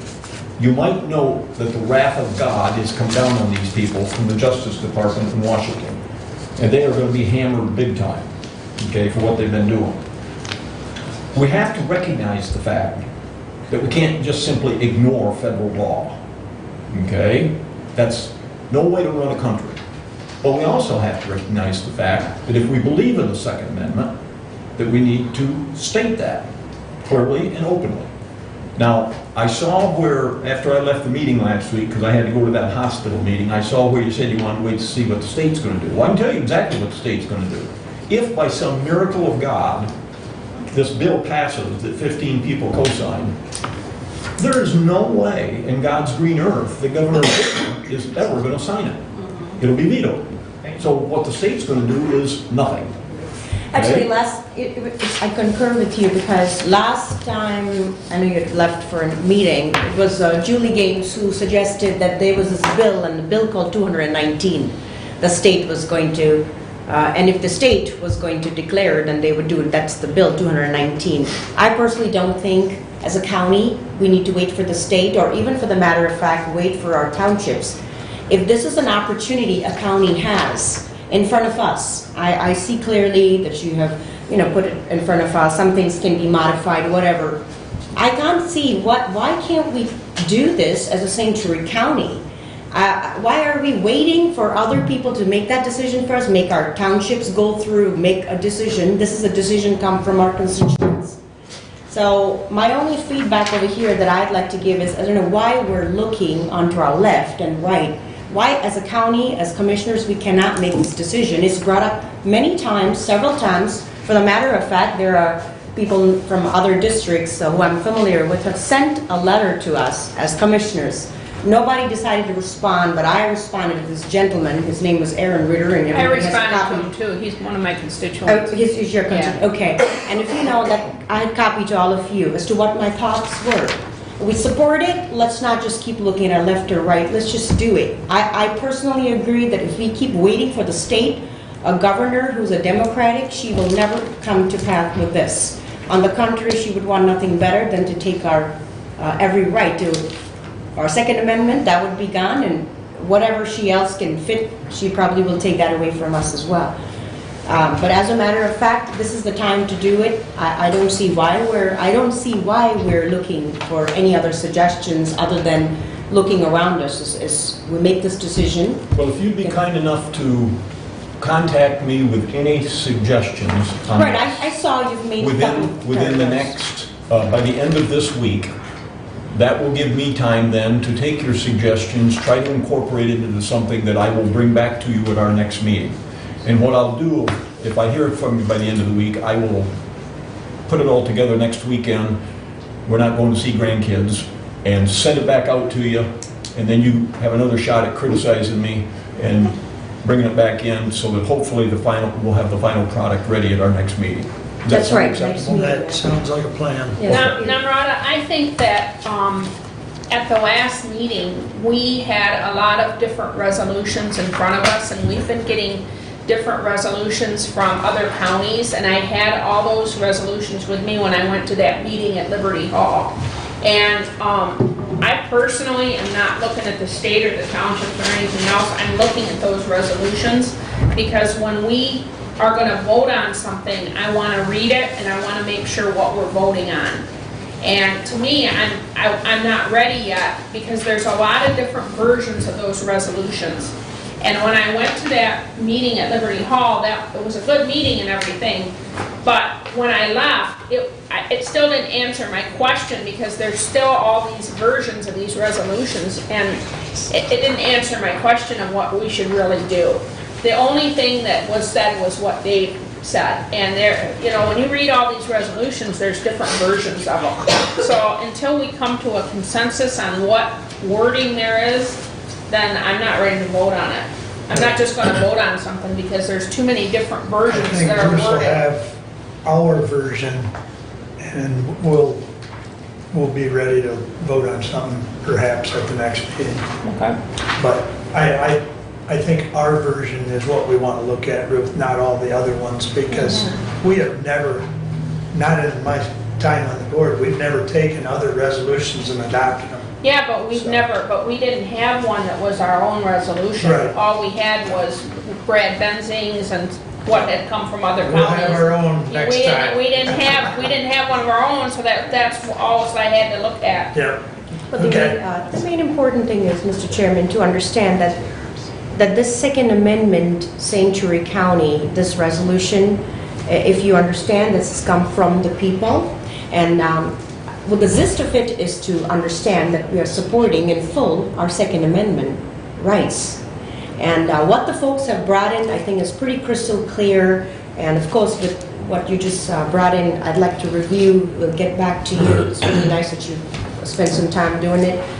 But I think it's just important to get the gist of it. The gist of it is the same as what our constituents have brought in for us. So nothing different Good, thank you. Please continue. I was at an all-day session of the health department looking at their strategic plan going into the future, and good meeting, good meeting. They're planning out exactly what they want to do. They're looking several years down the road, which is good for any organization. The painting in the courthouse of the circuit court is done, finished. The judge is extremely happy. They took off a lot of the wallpaper. The walls did not fall apart. It really looks good. Cindy Webb is just as happy as a lark, so congratulations to all of you guys. They're thrilled to death with it, and it got done in a very efficient manner. Next up is the indigent defense. We spent $90,000 in the first quarter of the year on indigent defense here in the county. Approximately 25% of that is county money, and that's what we've always spent in the past. The other 75% it comes from the state. So I just wanted to give you a heads up. It's running about $90,000 a quarter, okay? And it might be more than that the next quarter because we have to remodel the room out at the jail. Okay, so with that said, Yeah. I think I copied you on it. Jason sent me that the state has approved their plan. Yep. So now he's got it out. I believe the bids have been sent out or the RFPs. Yep. So that's moving along, and I also copied Kim on that. And Kim and Randy have gotten together as far as the construction of the room within the courthouse. And so they've got it sorted out. He's got to submit his bills to her, and so we're moving ahead on both those projects. Good, good. Okay, we had a gentleman come to us last week concerned about checks that were written primarily to restaurants. This was 2 weeks ago. Right. And why are we eating meals at restaurants and so on and so forth? And I told him I'd look into it. I have sent him an email. Yeah. He responded that he was glad to know what the issue was, but I want to go over them for the public, so you know. Okay? First of all, check 162144 and check 162155 were restitution checks. These were businesses that were broke into, had things damaged and so on. An individual appeared before circuit court and was told that they had to pay restitution. That rest of the money was grabbed, went to the clerk's office. The clerk's office sent a check to these two businesses. So there weren't any county employees eating there. They were crooks that were being made to pay for their crimes. Okay? The other 4 checks that were written all came through the drug court money. And the drug court money is a grant from the state of Michigan, and that money can be spent in specific ways, and the drug court, Judge Lisney has to report that back to the state, okay? Check 162171 was money that was spent, $200 for gas card incentives for the people who are participants in the drug court. As we heard earlier, there's a lot of people in our county that don't have a lot of extra money, and it provides them, if they do the things they're supposed to be doing, they can get a gas card to help pay for their transportation in and out to drug court. Check 162172 was $100, and it was gift card incentives for the participants. So if you come in and do what you're supposed to, you can get a $10 gift card, okay? As an encouragement for them to continue along the path of abstinence. Check 162714 was for $300, and it was food for graduation. Judge Lisney has a graduation ceremony. The drug court attendees are all there, and their families come in, and they make a big deal out of it, how much they've improved their life and so on, and so that's what that was for, $300. Check 162288 is the drug court people who have an annual team meeting dinner. They had it at Johnny T's. $317.91, and that's to plan out what's going on, talk about how they can improve the situation, what they can do different to help these people, and so on. So that is the gist of the checks that were asked about, and I appreciate the gentleman coming in and asking, because those types of things can get blown up into, us commissioners reading high off the hog and so on, and I think the public has the right to know these things, so I appreciate him coming in and asking. My final question is, we've now heard from both of the big poobahs on our pension. What are we going to do? Or don't we know what we're going to do? We need to have a meeting probably between you and I and Derek and go over the two of them and then quite frankly decide where we're going. Whether we need to have one or both of those parties come back and answer questions. But we need to do that. That was one of the things I had jotted down, that we need to do something with that, Bruce. So Derek, can you be in charge of corralling Mr. Wiley and Mr. Caswell and getting them to a meeting? Okay, that fine? That works. Okay. That works. Sounds like a winner. I think that's all I have, I believe. That's everything. Derek, do you have anything? No. Okay, That'll work. all right. That'll work. All right.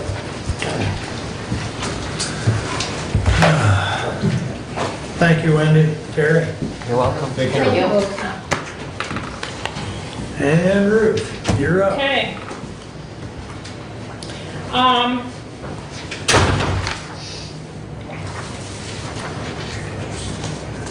Myself and the Suicide Prevention Coalition of Hillsdale County are working on the Islands of Wellness event on February the 29th at the Hillsdale ISD on Bacon in the lower level in the back.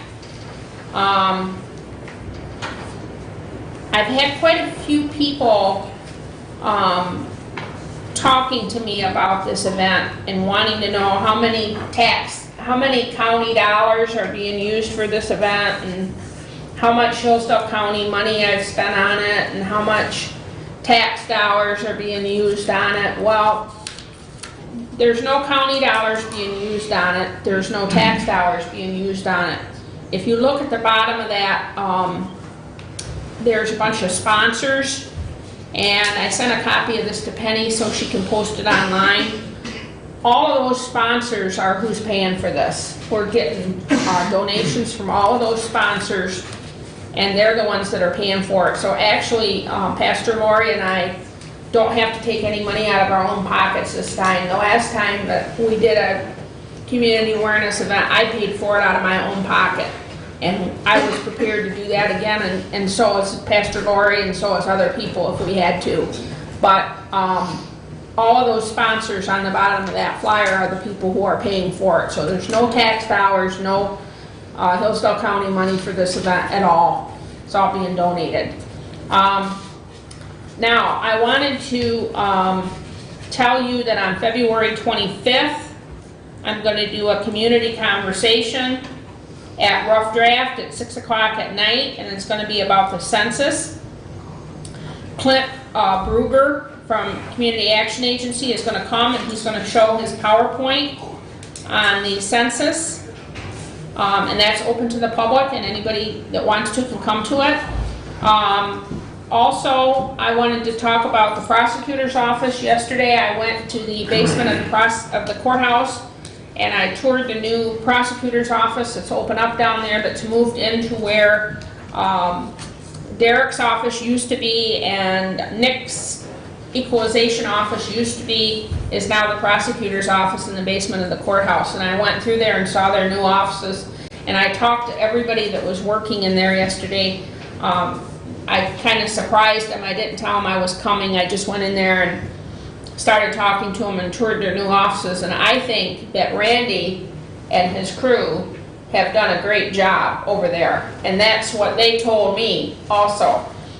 Now, it took longer than what we wanted, but we saved tax dollars by doing it in-house, and rather than having a contractor do it. And I asked the workers, you know, one of the reasons why I wanted to do that renovation was for our employees' morale and productivity and their working conditions, and they all said how much cleaner and more professional, and it is an office, a county office that needs to be professional and needs to have appropriate working conditions for our employees. And I was very, very pleased to see how nice that turned out down there. It's a vast improvement over what they had in the annex building.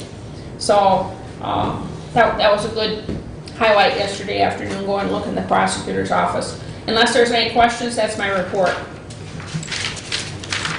Any questions for Ruth? Okay, Mamu, you're up.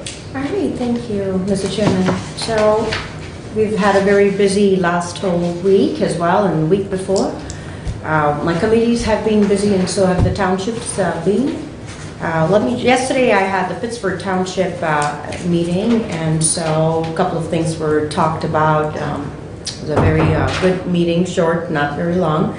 Some of the things that were discussed were the multi-factor authentication, that is the MFA, is what they talk about, and that will be added to all election QVF programs, just an FYI to bring it to you and, of course, the folks.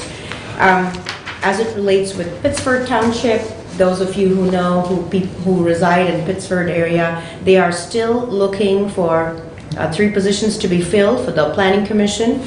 One is the Board of Review. They're looking for Board of Appeals member. The Planning Commission is in its entirety.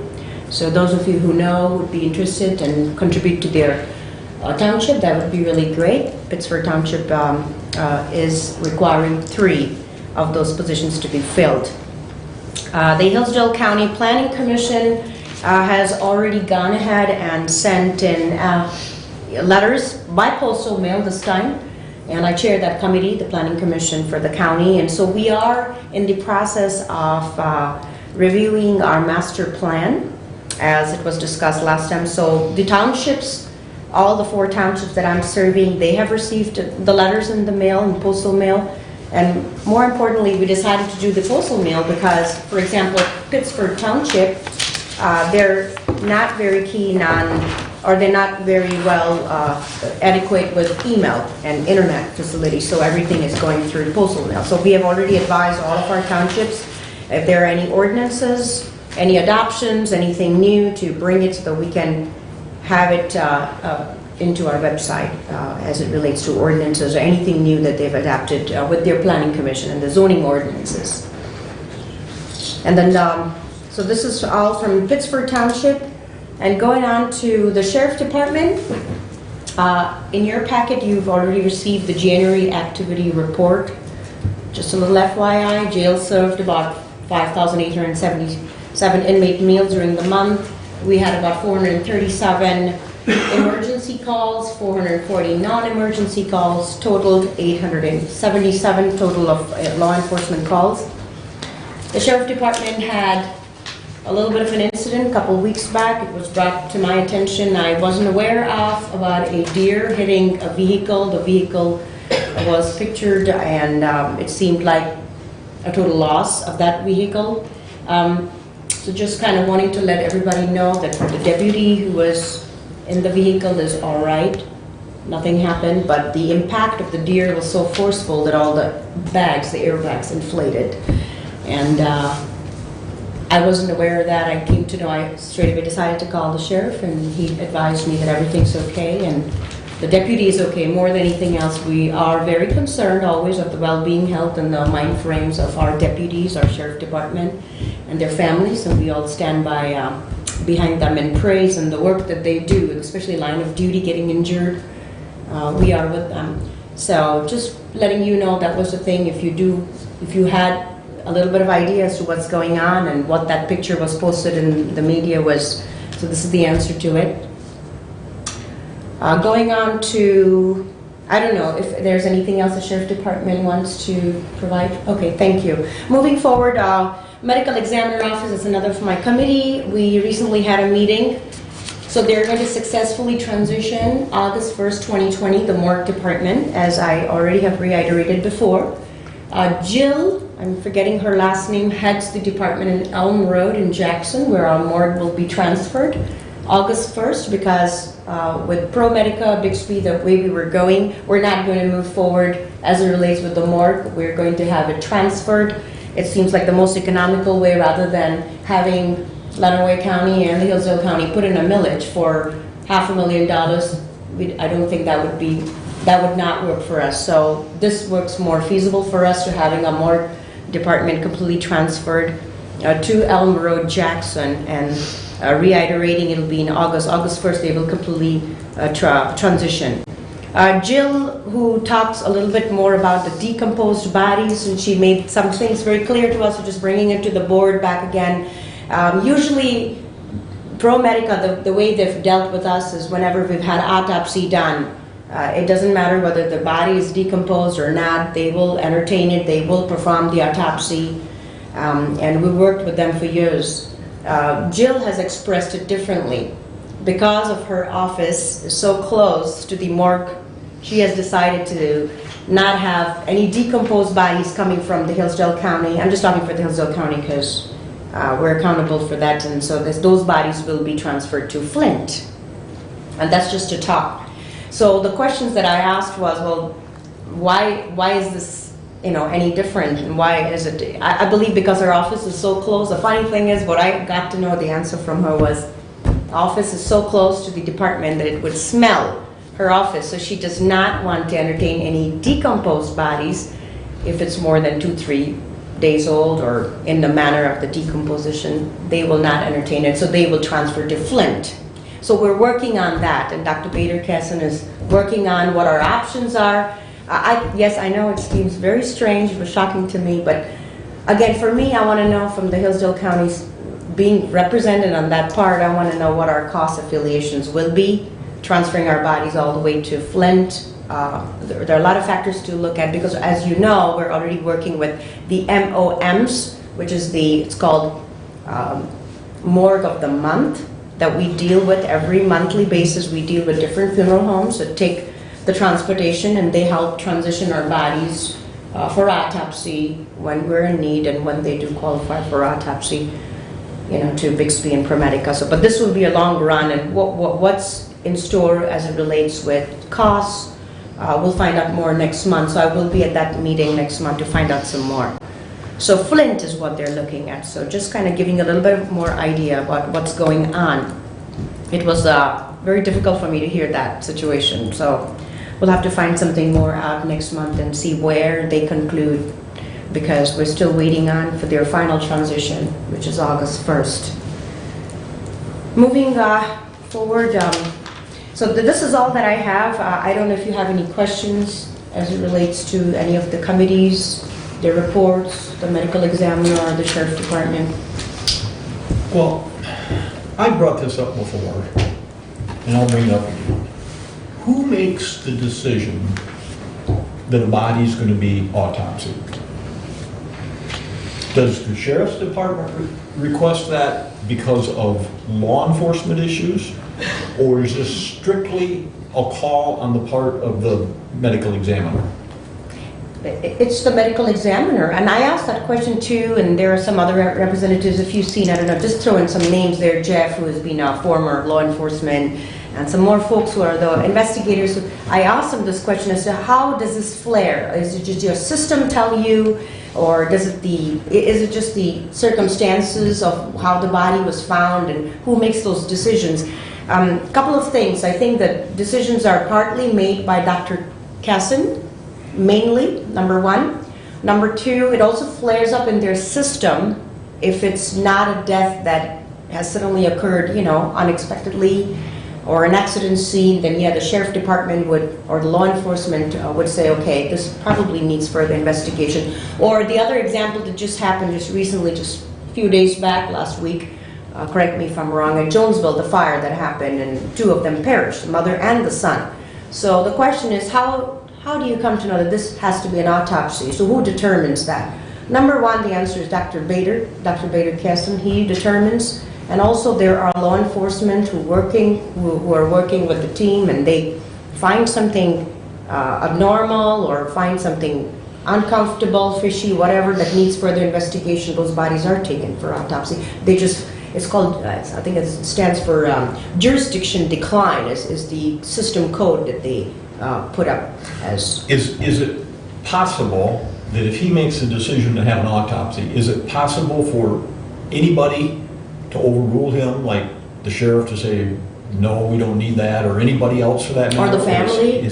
Or the family? Or is his Good decision question. final?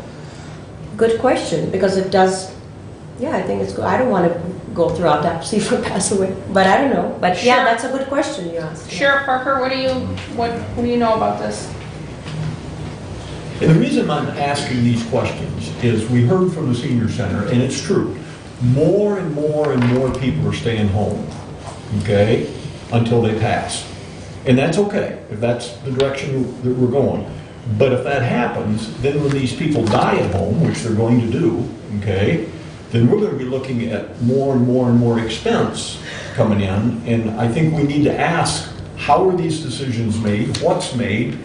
You know, because the government's doing what they're doing, the federal and state government, moving people out of nursing homes and back home, quite frankly, to save money, okay? And we're in the same position as far as these autopsies go, and I don't want to sound cruel or harsh or anything like that, but what's the process that's involved? Who makes the decisions and what kind of appeals are there? That's kind of what I'm struggling to understand. Just as a quick historical value, prior to Hillsdale County contracting with the Lenawee County Medical Examiner's Office, we had our own medical examiner within the community who, quite frankly, did not come to scenes, short of it being an extremely horrific event.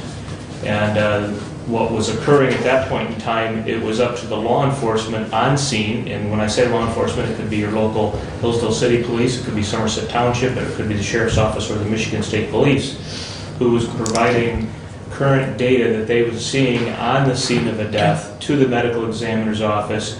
There were times that law enforcement would need to try to convince the medical examiner's office, we need an autopsy because we don't know why this person died. Something's unusual.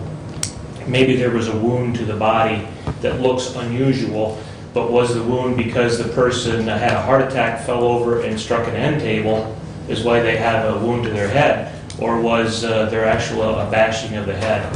And so that was historically what happened before. You have now seen an increase in the amount of autopsies that the county has had to pay for because we have a more thorough system in place for proper investigation of deaths. And I say that because now there is an MEI that is sent to all deaths outside of the medical setting that law enforcement is called to. And many of those deaths, quite frankly, are the elderly who have died in their home, but there still has a medical examiner investigator who is assigned there, and that medical examiner investigator has much more training specifically to medical issues as results to deaths, and as opposed to a law enforcement officer who's going to be investigating circumstances surrounding it rather than the physiological effects of death on this body. So to answer your question, you should bring in the medical examiner to have him directly answer that question. The medical examiner is an extremely powerful office. They stand alone, and they do have full right to and authority to order that investigation, even in lieu of a family saying, I don't want it. And the medical examiner's office has that power to order that. The local sheriff would not necessarily order it, but he would be in consultation with the medical examiner's office. This is what we're seeing. We would encourage you to order this autopsy. And we've had some autopsies that were not ordered that we as law enforcement wish that they might have had something because we wasn't sure about. And then we're talking about over a period of years that I've worked at the sheriff's office that we've seen that occur. So as you go forward, those are valid questions to ask. I think Commissioner Caroline summed it up for you, though. That is up to the medical examiner for those investigations. And, we see everything from the toxicology results, and every time that they request additional testing, it costs more money than just a blanket medical examiner investigation. But through those, though, there are deaths that are investigated further, and it's because directly the medical examiner's office indicates to law enforcement, we see something unusual here. So from your standpoint, you're fine with things the way they are? Actually, I am more than fine. I am extremely happy that what actions the board has taken over previous years, because you have a plan in place to support better investigations, both from a law enforcement standpoint, countywide, and also then from a medical support of that when it comes to taking a case to the courts to determine adjudication on it. Well, if the sheriff's happy, and the medical examiner pretty much sounds like a dictator in terms of the decision-making, fine, okay. We got what we got, and we'll live with it, make it work. It's by and large, excuse me, by and large, better system than we had Yeah. previously. Okay. I mean, in many cases, it helps provide Closure. closure for the family or better information for the prosecutor if needed. Goes that way. Okay. And just to conclude really quickly, if I may, the autopsy studies that I have been involved lately with the medical examiner investigation office. Lately, as a commissioner, when I sit through the study of all of this, there is, towards the end, the toxicology report they share, and they tell you the cause of the death with pictures. It's pretty graphic, very mind-boggling, very disturbing to see. But the fact of the matter is, the reality as a commissioner, you get to see that what our national crisis is and what are we facing on a daily basis. And most of them that I have attended, or all of them that I have attended, the autopsy studies have revealed opioids, drugs, intoxication, for the matter of fact, endangered because of neglect of spina bifida cases or cases of malnutrition completely left just without any attention of any medical help or anything. So those are, and this not only brings a closure, because some families probably do not want closure, but as just human beings, I mean, you'd want to know what went wrong. What are we dealing with on a daily basis? We're dealing with national crisis of opiate, that's a lingering issue. As county officials, what are we dealing with on a daily basis? Whether it's a suicide, a mental health issue, a neglect, domestic violence, and all of those factors, and where we can curb all of those. That is another reason why this has come a long way, because we didn't have, prior to 2018, we didn't have that. Hillsdale County wasn't a part of a medical examiner office. So it's really come a long way. So I feel very grateful to Almighty God that we've had this privilege to work closely with them and to help our families find some closure. And I cannot thank enough the law enforcement and the sheriff department, how much work they are involved with on a daily basis, because we've had some major cases on some of the townships nearby, and the deaths that have happened, whether it's just being home or neglect or any of that stuff. And then another thanks is to this entire medical examiner investigation office. They really are very transparent, apparently. Very transparent office, and I really appreciate the transparency because it gives openness and closure to families and to folks who really have questions. So, Okay. I'd like to make a comment about Thank you. suicides. I know for a fact that Dr. Kaysen, and I've spoken to him and I've spoken to the girl that works for him more than once about this. Dr. Kaysen is much, much more aggressive in writing suicide on a death certificate than what we were having before.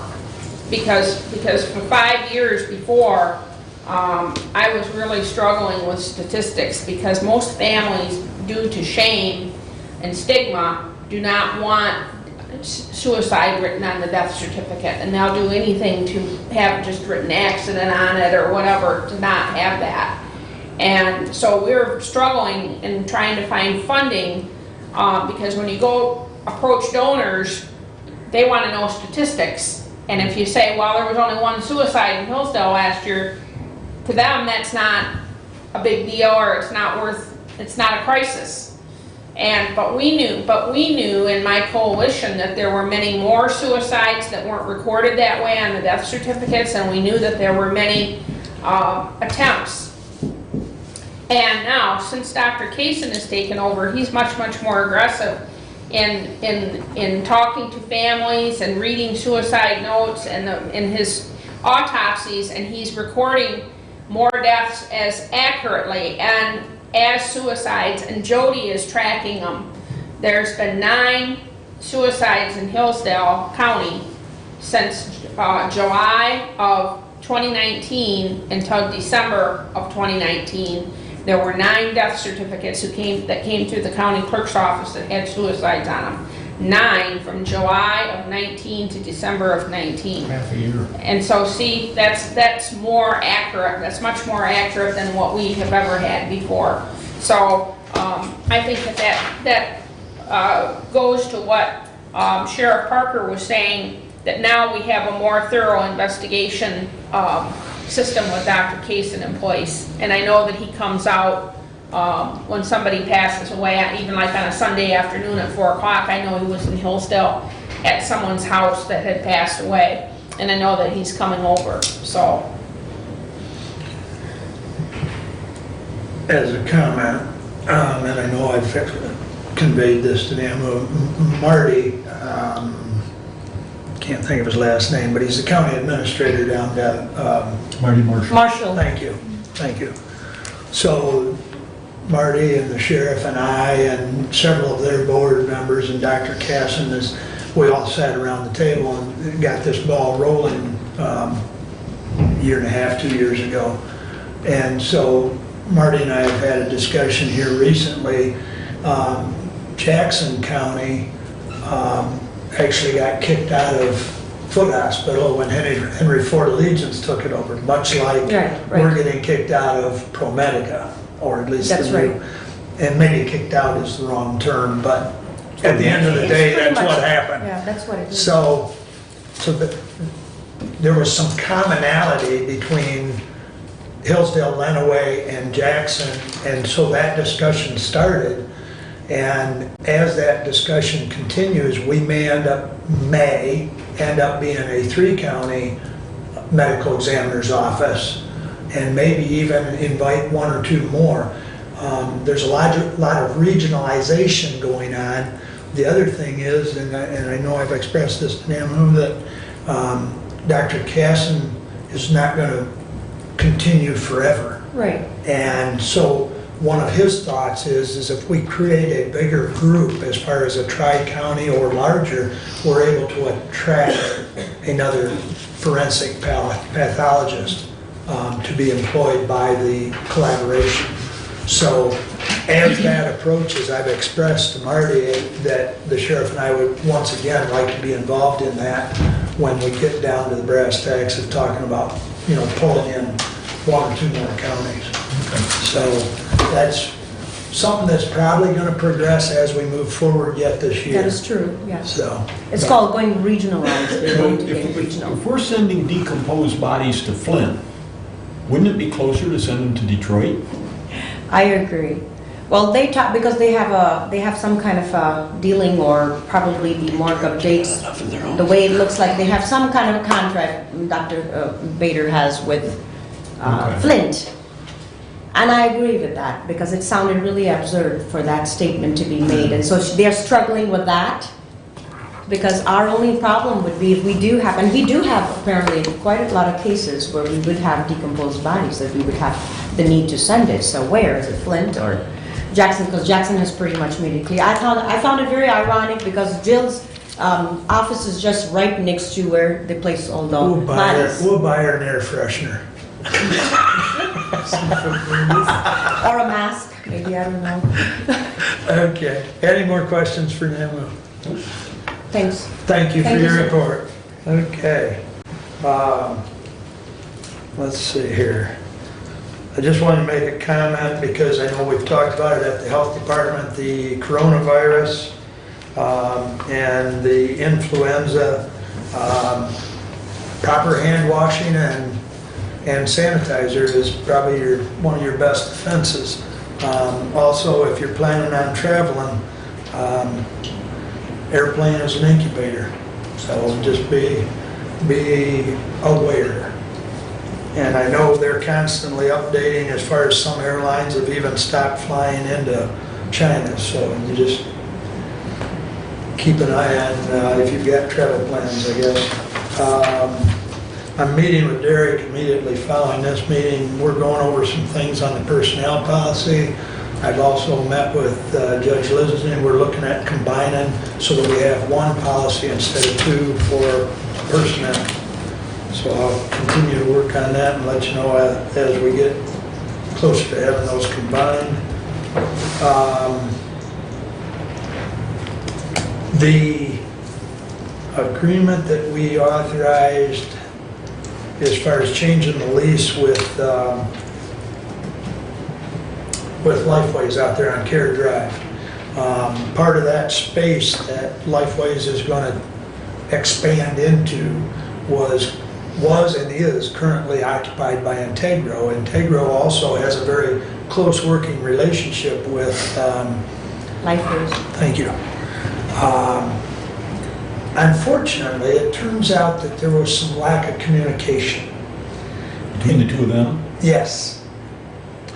So Integro has asked, and Randy and I both conveyed to Integro that it wasn't our decision necessarily.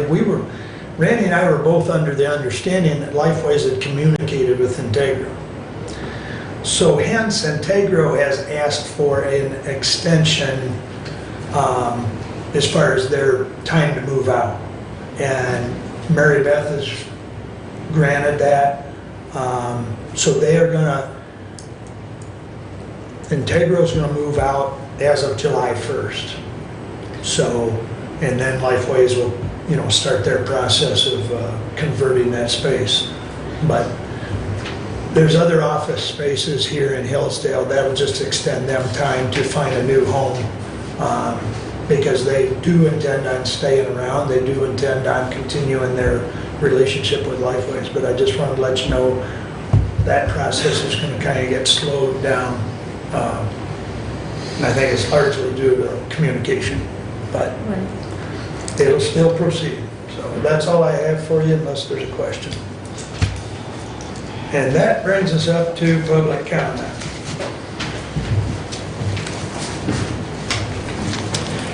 My name is Joseph Hendy, lifelong resident.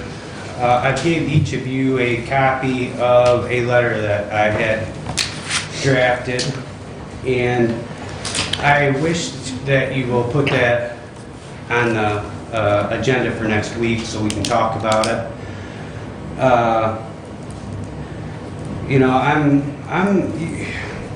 Miss Carolyn, you talked a lot about what the constituents want, and this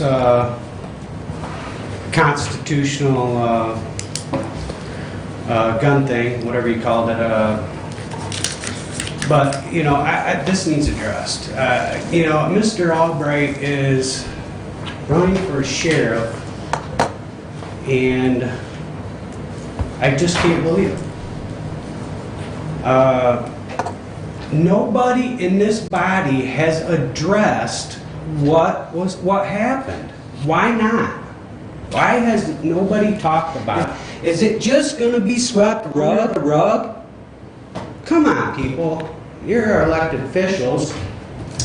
We've got a culture of corruption in Hillsdale that just needs to be curbed. And I think it's about time that we start addressing some of the public officials that are doing wrong. That's all I really have to say. I'll speak more about it when you get it on the agenda. People make choices. That's what our whole life is about, is choices. Some make good, some make bad. I have a lot of documentation on it. I have FOIs from Stephanie Kaiser's office, and people are concerned, and I think it needs addressed. So I'm asking that you put it on the agenda for your next meeting. Thank you. Thank you. Next. How you doing, Roy? Good. Roy Godinez, Ransom Township. I just want to say something about that sanctuary county. I don't know what a sanctuary county is, and I don't think any of you know what a sanctuary county is so far. At least I've asked several of you, and you couldn't tell me about it. So I think we have to be very careful in getting Hillsdale County into a situation that's gonna hurt us in the future. Okay? Thanks. Thank you, Roy. Next. Hi, I'm Troy Real. I'm the ISD superintendent. Brought a couple documents here for you. Finally, name to the face. Name to a face. Been a busy guy running around. Take one of each of those, and then this one has a little bit different information and a budget on the back end of it. So, I was hired in by the Board of Education at the Hillsdale ISD in July, and the task that they put me on was to look and work collaboratively with our local school districts. One in the area of special education, looking at our current system and trying to figure out what we can do to make that stronger and make sure we're supporting not only our local schools, but also the students in our county here in Hillsdale. And the other one is to look at our vocational education programs that we offer and get those connected with our local businesses and manufacturers. Our current millage that we are under was adopted back in the 80s, and it was a lifelong millage. With Headley override, we only draw out of that 1 mil a 0.8. So just about $1 million a year to run the programming that we have. Where I came before, I was the superintendent up in Sheboygan, we had no millage, but the local school district ran the CTE program.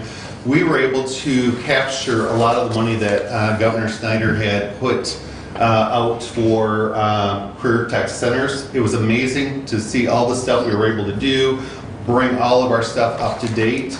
And when I came here and was going through the interview process, and the board kept talking about our vocational education system and struggling with the finances and trying to make sure we had everything up to date to meet today's needs for our students, I was trying to figure out why we weren't tapping into that money. Well, it was because we had a millage. The way the legislation had set those grants up through the state of Michigan was anyone that had a millage wasn't eligible. So therefore, because we had a very small millage compared to, and on the sheet there are some comparisons from other counties. I think there's a Branch County it shows in here for you.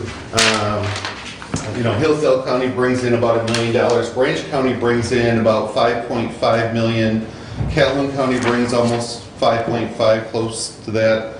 Jackson County, 10 million, and Lenawee County, almost 10.5 million. So there's a lot of inequities when you're looking at trying to support our students and get them in the right pipeline to be able to provide them with the services.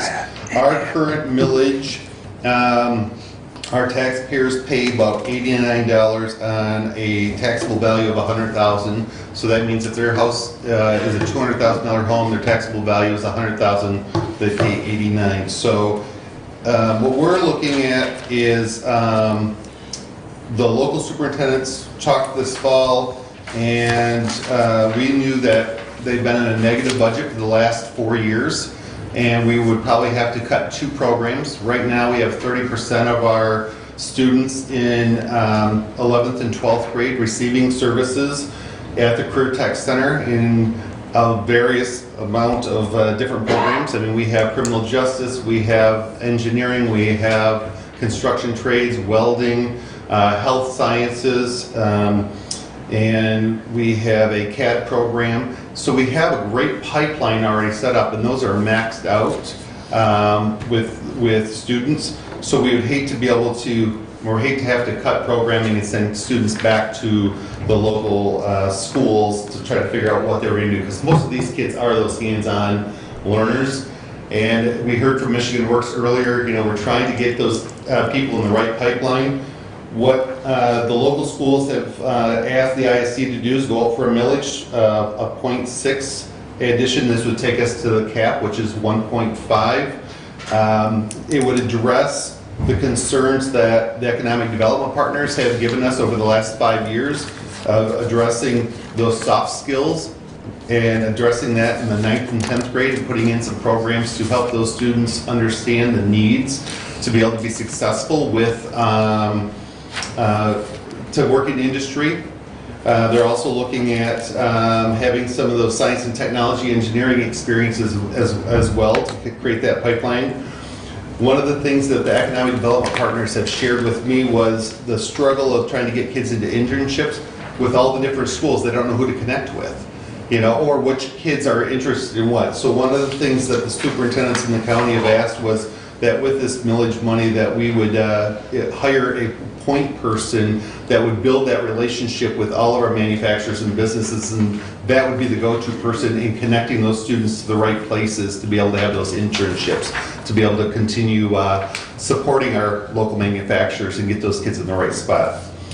They've also asked to help with assistance because some of our schools have not been able to transport a lot of students. They let them drive themselves to the Career Tech Center.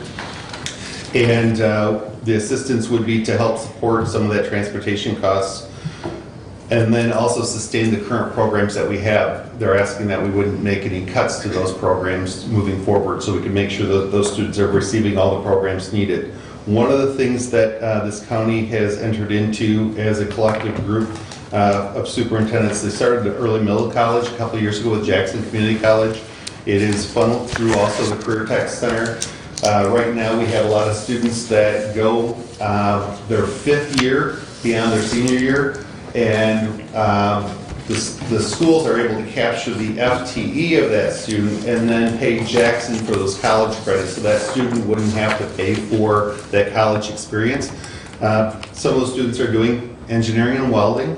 They would go to the Jackson Career Center. What we're looking at is could we create a campus in Litchfield in another industrial park? Because right now what we're doing is we're sending kids to another county who are getting exposed to another group of businesses, and we're potentially pushing them out of our county when we want them right here in the backyard working with our local manufacturing groups.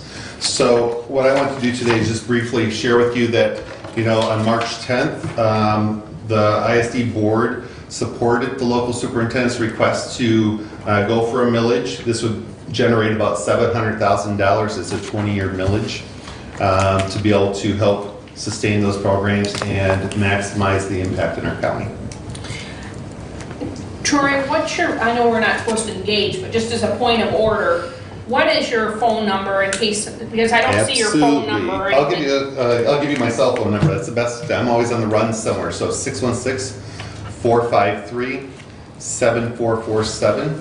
I see Bob's back there. Okay, Bob and I had a great 2-hour conversation, so you can thank him. He suggested making the budget on the back end of the sheet. So this morning I went through and I added the budget to your sheet to show you what we currently spend those dollars on. And there is some grant money in there also.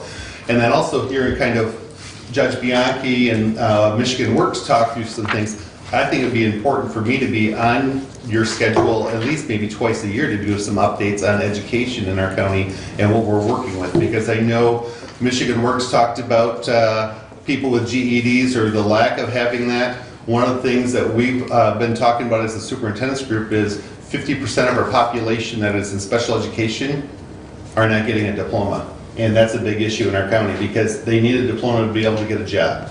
And so we have to look at those standards for those kids and create some personal curriculums. The other thing I learned the other day, and I'm going to be getting a hold of Sheriff Parker, was that because we receive federal funds for special education, we, in the state of Michigan, we educate students up to age 26 that they have an IEP if they have not graduated from school. And it is required of us to work with our sheriff's department to identify people that are incarcerated, put in jail if they don't have a diploma and they did have an IEP. The ISD should be working with them and trying to find services or trying to work with them to be able to provide some additional supports.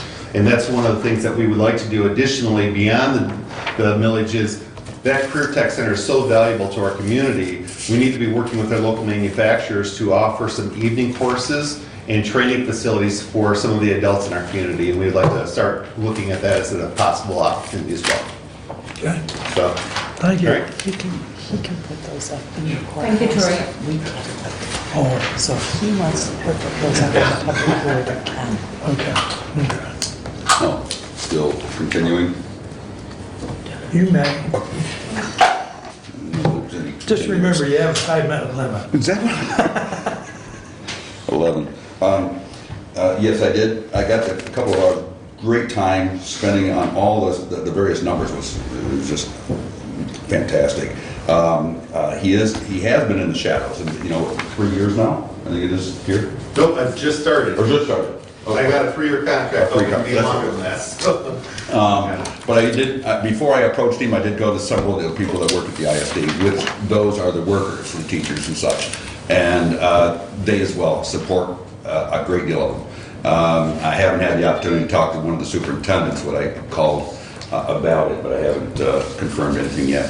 But the other side of the story was, and I spoke to him this morning, and that was that it does kind of conflict with where we're at for this year. If we go with this millage, and I think it's going to be a burden again on the people. And I looked at that, and I also remarked by going down to Tenneco, wanted to get with about, 13 or 14 of the HRs to try to get them involved, which is the Career Center or the type of thing that they can get involved with, bringing that in so we can make a landmark for these kids to adopt to. There's other career centers, and Judge Bianchi this morning referred me to, I think it's called CSI in Hudson. Hudson, yeah. Hudson, the Career Center on that one, and see how that is, and going in that direction. And obviously that's the direction I want to go. But I want to know that he's already gone to this couple city council members or city managers, and approaching them. But those city managers need to get with the manufacturers if we're going to do this and go forward with it, because this is going to hit our pockets again. And I want them to be able to get, in depth with it, so he can then construct it. And I've seen some of the layouts that he's got on the formats and how it's being done, and how you can, measure things. It's really fantastic that he's got this, and he's equal to everybody. He's not somebody that's higher or lower. He's equal. So anyway, on that note, I'm just saying at the time for right now is no towards this. I want it though back in at the towards the end of the year, but it is definitely coming someplace. I just think it's just a little soon without having the confirmation from the factories to push and having something put in their input as well. And we do need a lot of it. Other than that, I'm pretty good to go. I think there was one other thing that Bruce said. You said the Hillsdale College, you have asked that doc to show up here, and you attended at Liberty Hall as well, and so the doc also teaches as well. So as what Rutan does as well, and so if you attended Liberty Hall and you saw that was Greg, I would ask also Ken, ask Rutan.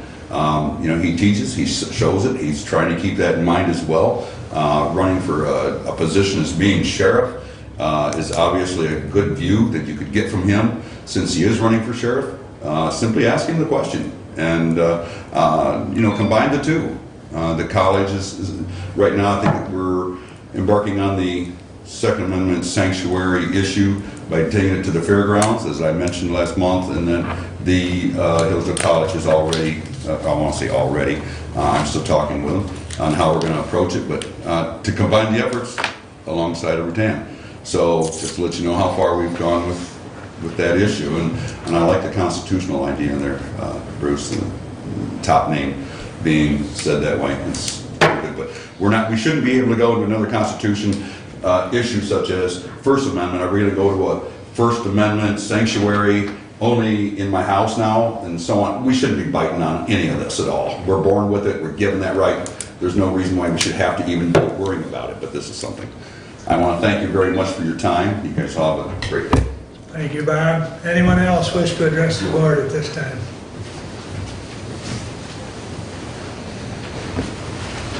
Morning, Jack. Or Jack, afternoon, I guess it's 2 minutes after.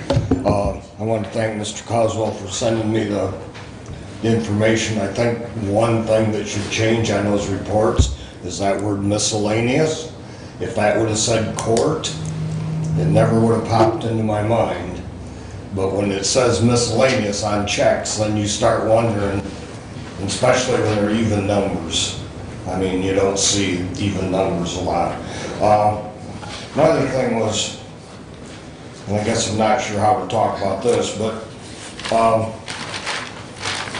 everybody in the city and the townships can't find people to serve on committees. And I understand that. I think we need to look at, and I'm not trying to be age discrimination here, but we need to look at younger people. And if we need to get into the schools to get those younger people to serve on committees, I mean, seniors, we got all these seniors in the county. I mean, most of them are probably old enough to serve. Then that might be the place we need to look. I was looking through some of the ordinances for picking people and going through the minutes and stuff, and I see one gentleman was assigned to like 3 or 4 different committees, and I'm thinking, and it looked to me like somebody had whited out his application, and maybe he did, and put all these different committees on it. I'm thinking, why do we need to assign one person to 4 different committees? It just doesn't make sense to me. We need a little more variety on these committees. It shouldn't be the same people hopping from committee to committee or from boards to boards. I just don't think it works. One of them in particular, because I'm on the planning commission, and maybe I'm not eligible for that, I don't know, and this is my reasoning. In the ordinance, it says that you need to be nominated or a letter from the MTA. No, I don't know anybody on the MTA. I mean, there's restrictions in there, and I know it says other nonprofit can nominate you, and I don't know if that's you guys, which if it is, I don't think that's correct either. It should be other people, and just because somebody doesn't belong or know somebody that's like a member of the MTA shouldn't exclude them from being nominated to a committee. I mean, if they're willing to turn their application in, then why not give them a look? And the other one on the zoning, the planning commission, was a farmer. You gotta be nominated by Farm Bureau of Hillsdale County. That is ridiculous. I mean, I don't know how many farmers belong to Farm Bureau anymore. I know I did probably 50 years ago or so, but I just think people shouldn't be restricted by if they're a member of the Elks or if they're Catholic and not Baptist, and that's the way I look at that. I mean, if you're not a member of some certain committee, then you're out of the question, and I don't think that's right. No wonder we can't find people to be on committees, because we got such restrictions on them that the average person, and I'm going to say without a formal education, because sometimes I used to work with a lot of engineers, very smart people, but they don't have a lot of common sense sometimes. And you know, water only flows out of the bucket if you tip it upside down. It doesn't necessarily go the other way, and there's common sense that you have to use in some of this stuff. And a lot of the working factory people and the person working in the gas station taking your money for candy or cigarettes or whatever, I mean, they've got their opinions too, and they may be a little more accurate than the person that sits behind the desk every day of the week and doesn't really get out and deal with the general public. Working with the general public is very hard, and I'm sure you guys all know that. But I think some of the restrictions should be lowered a little bit. Try to get more people involved in the government, not just the, you know, good old boys club or whatever. That's probably not the way to say that either, but I just think that would help a lot. Thank you. Thank you, Jack. Anyone else? Who's next? We'll let Carla go first. Hi, my name's Carol Malone, Cambria Township. I really wasn't going to talk today at all until we had people from juvenile here on sexual crimes dealing with children, very young children, probably 15, 20, you know. These all come from domestic violence, sexual abuse, probably victims. However, I've seen nobody but a few people at a very prominent arraignment yesterday that took place in Hillsdale County against Pat Petrulo. Used to be a teacher, facing 4 federal offenses. that he ended up walking away with a really sweet plea deal of under 4 years for peer-to-peer content of video, actually watching video of a child being sexually abused. You want to talk about mental health? This is a top leader of your community, where the prosecutors are saying, oh, that's okay. These kids out here are watching. They're seeing there's nothing being done. Nobody gives a shit about them. It's heartbreaking. As a victim myself, I was a sex trafficking victim until the time I was 19. There is no help. There's a lot of stereotyping. But until you get down on the level of the 3-year-old through the 15-year-old and take these teachers and high prominent good old boy club, love that, and hold them accountable for their actions. State police went in there and busted this guy. Not because it was an accident. You don't get an accident on your first drunk driving, right? It's not his first rodeo. He admitted in open court to years of doing this. But yet he's going to go and get a slap on the wrist, probably get some probation, pay a $10,000 fine, which community's broke. Hell, we could have went for that $175,000 fine he was facing on all the charges. So I don't know who can talk to the prosecutors, but I'm going to get a petition going before the 23rd when he's sentenced to reevaluate why he got such a sweet deal. Why is he using the lawyer who city uses on all their matters? It's just so unfair to the victims versus, oh, good old boys clubs, with money you get to slap on the wrist. So you want to look there before you start labeling young people of mental abuse. It's adults who's causing the mental abuse to begin with. Thank you. Thank you, Stephanie. This would be easier, maybe not.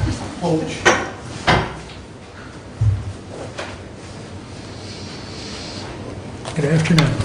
I just want to tell the public, because we have a public forum now, that I am working with people with financial hardships this month. If they have any difficulty in paying their property taxes from 2017 and prior, I can set up a payment plan and get them help to do that. I was staggered at the 45% poverty rate that Michigan Works set. I see a lot of that, but I didn't realize how high it was. So that's just my plug for getting people to stay in their homes, which county treasurers do across the state. The popular opinion is opposite of that, but we do try to keep people in their homes. Thank you, Stephanie. Penny.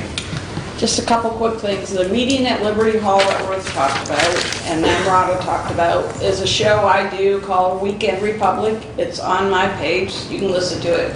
It goes like 3 hours. There's a lot of good info. There's some that is a little bit boring, but it's there if you want to listen to it. And speaking with what Jack was talking about as far as getting people on committees, I was asked to be on the planning commission and I asked, well, when is it?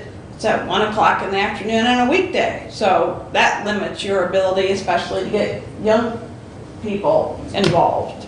I'm not all that young, but I work, so I wasn't able to accept that request. Thank you. Thank you. Anyone else? Thank you all. Additional business, Bruce? When's this millage vote in the ISD? March 10th. It's March 10th? There hasn't been any, I haven't read anything about it. March 10th. Yeah, it's right there on that page that he handed out, so. 2.5% increase in revenue sharing is what the governor's proposing. And if that comes true, that would amount to about $23,000 more in our revenue sharing for next year. Oh, for the county? For the county. Yes, Right. yes. The windmills are still up in the air. Nothing has been done out, at least out my way. I haven't seen anything at all going on with it. So I would just urge us as commissioners, don't get too eager to spend the money. And if we look at, and we've mentioned this before, but if we look at our pension problem that we have, based on the state's assumptions, we're 3.8 million in the hole. That's got to be paid off over 20 years. If we assume a more conservative reinvestment rate of 6.25%, we'd be 4.8 million in the hole. And 6.25 is a lot closer to reality than the 7% the state's saying. And that's even below what MERS is giving us, 7.35. Finally, I just want to mention, and this isn't pointing fingers at anybody, when we make decisions on financial stuff, it always comes back to haunt you, okay? The Finance Committee brought to the Commission a year ago, a little bit over a year ago, a budget that put aside $50,000 in the Capital Improvements Fund. And that money was taken and spent in other ways, so it was never put in, okay? Well, as we learned today, the Capital Improvements Fund is going to be pretty well depleted by the time the courthouse is done. We have to make contributions to that fund every year if we're going to have any money to work with. And I know that the chairman did a lot of work a couple years ago with strategic planning with all of the department heads and elected officials about what they need and what they want in terms of better facilities and so on. But we're not funding it, and we haven't funded it. And if we don't fund it, nothing's going to happen. We're going to be right back in the same boat we've been in the past. And we've done some decent things here. We've done this building. We're going to have that pay off. We did the youth home because we had that money available. If we hadn't, we'd have been up a creek. We're doing the courthouse because the money's available. Well, there's not going to be any money available after the courthouse. So when the time comes in another year to put money aside, we have to do it. I don't care what everybody else says. It's got to be a priority. And if it's not, then we're going to be stuck with not having the money to do anything. And that's not a good situation. And you know, we've harped at other people. I guess I've harped at other people. The senior center, medical care facility about getting our financial house in order. We need to get our financial house in order. And that means putting aside money every year for capital improvements. Derek, the budget, he left. He left. When I talked to Derek a week or two ago, he thought, and this is still open to change, but he thought that our deficit for this year would be somewhere in the neighborhood of $180,000 for the last year ended. Okay, now 130 of that is because of the deputy that was injured so badly. But we're still running a deficit even with that out of there. And we can't do that. Because that $50,000 deficit last year, nothing changes, becomes $100,000 for this year. Becomes $200,000 for the next year. Because you're running, it doubles every year unless changes are made. So there's going to be more hard decisions this year when the budget rolls around. But we can't keep spending money like there's no end to it. So, thank you. Thank you.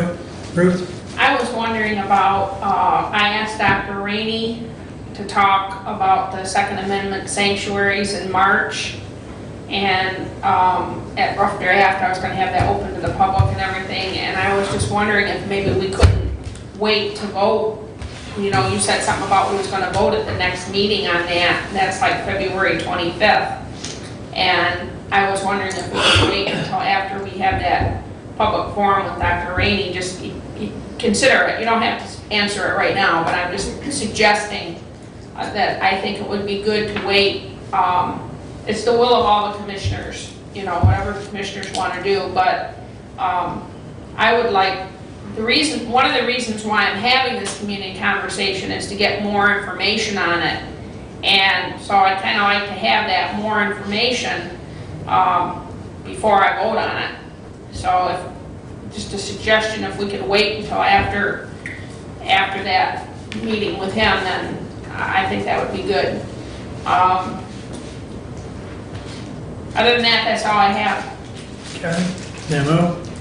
Thank you, Mr. Chairman. Just a couple of comments I wanted to bring. As it relates to Planning Commission, we've struggled to fill some positions because of the time frame. And I don't believe I want to discriminate age.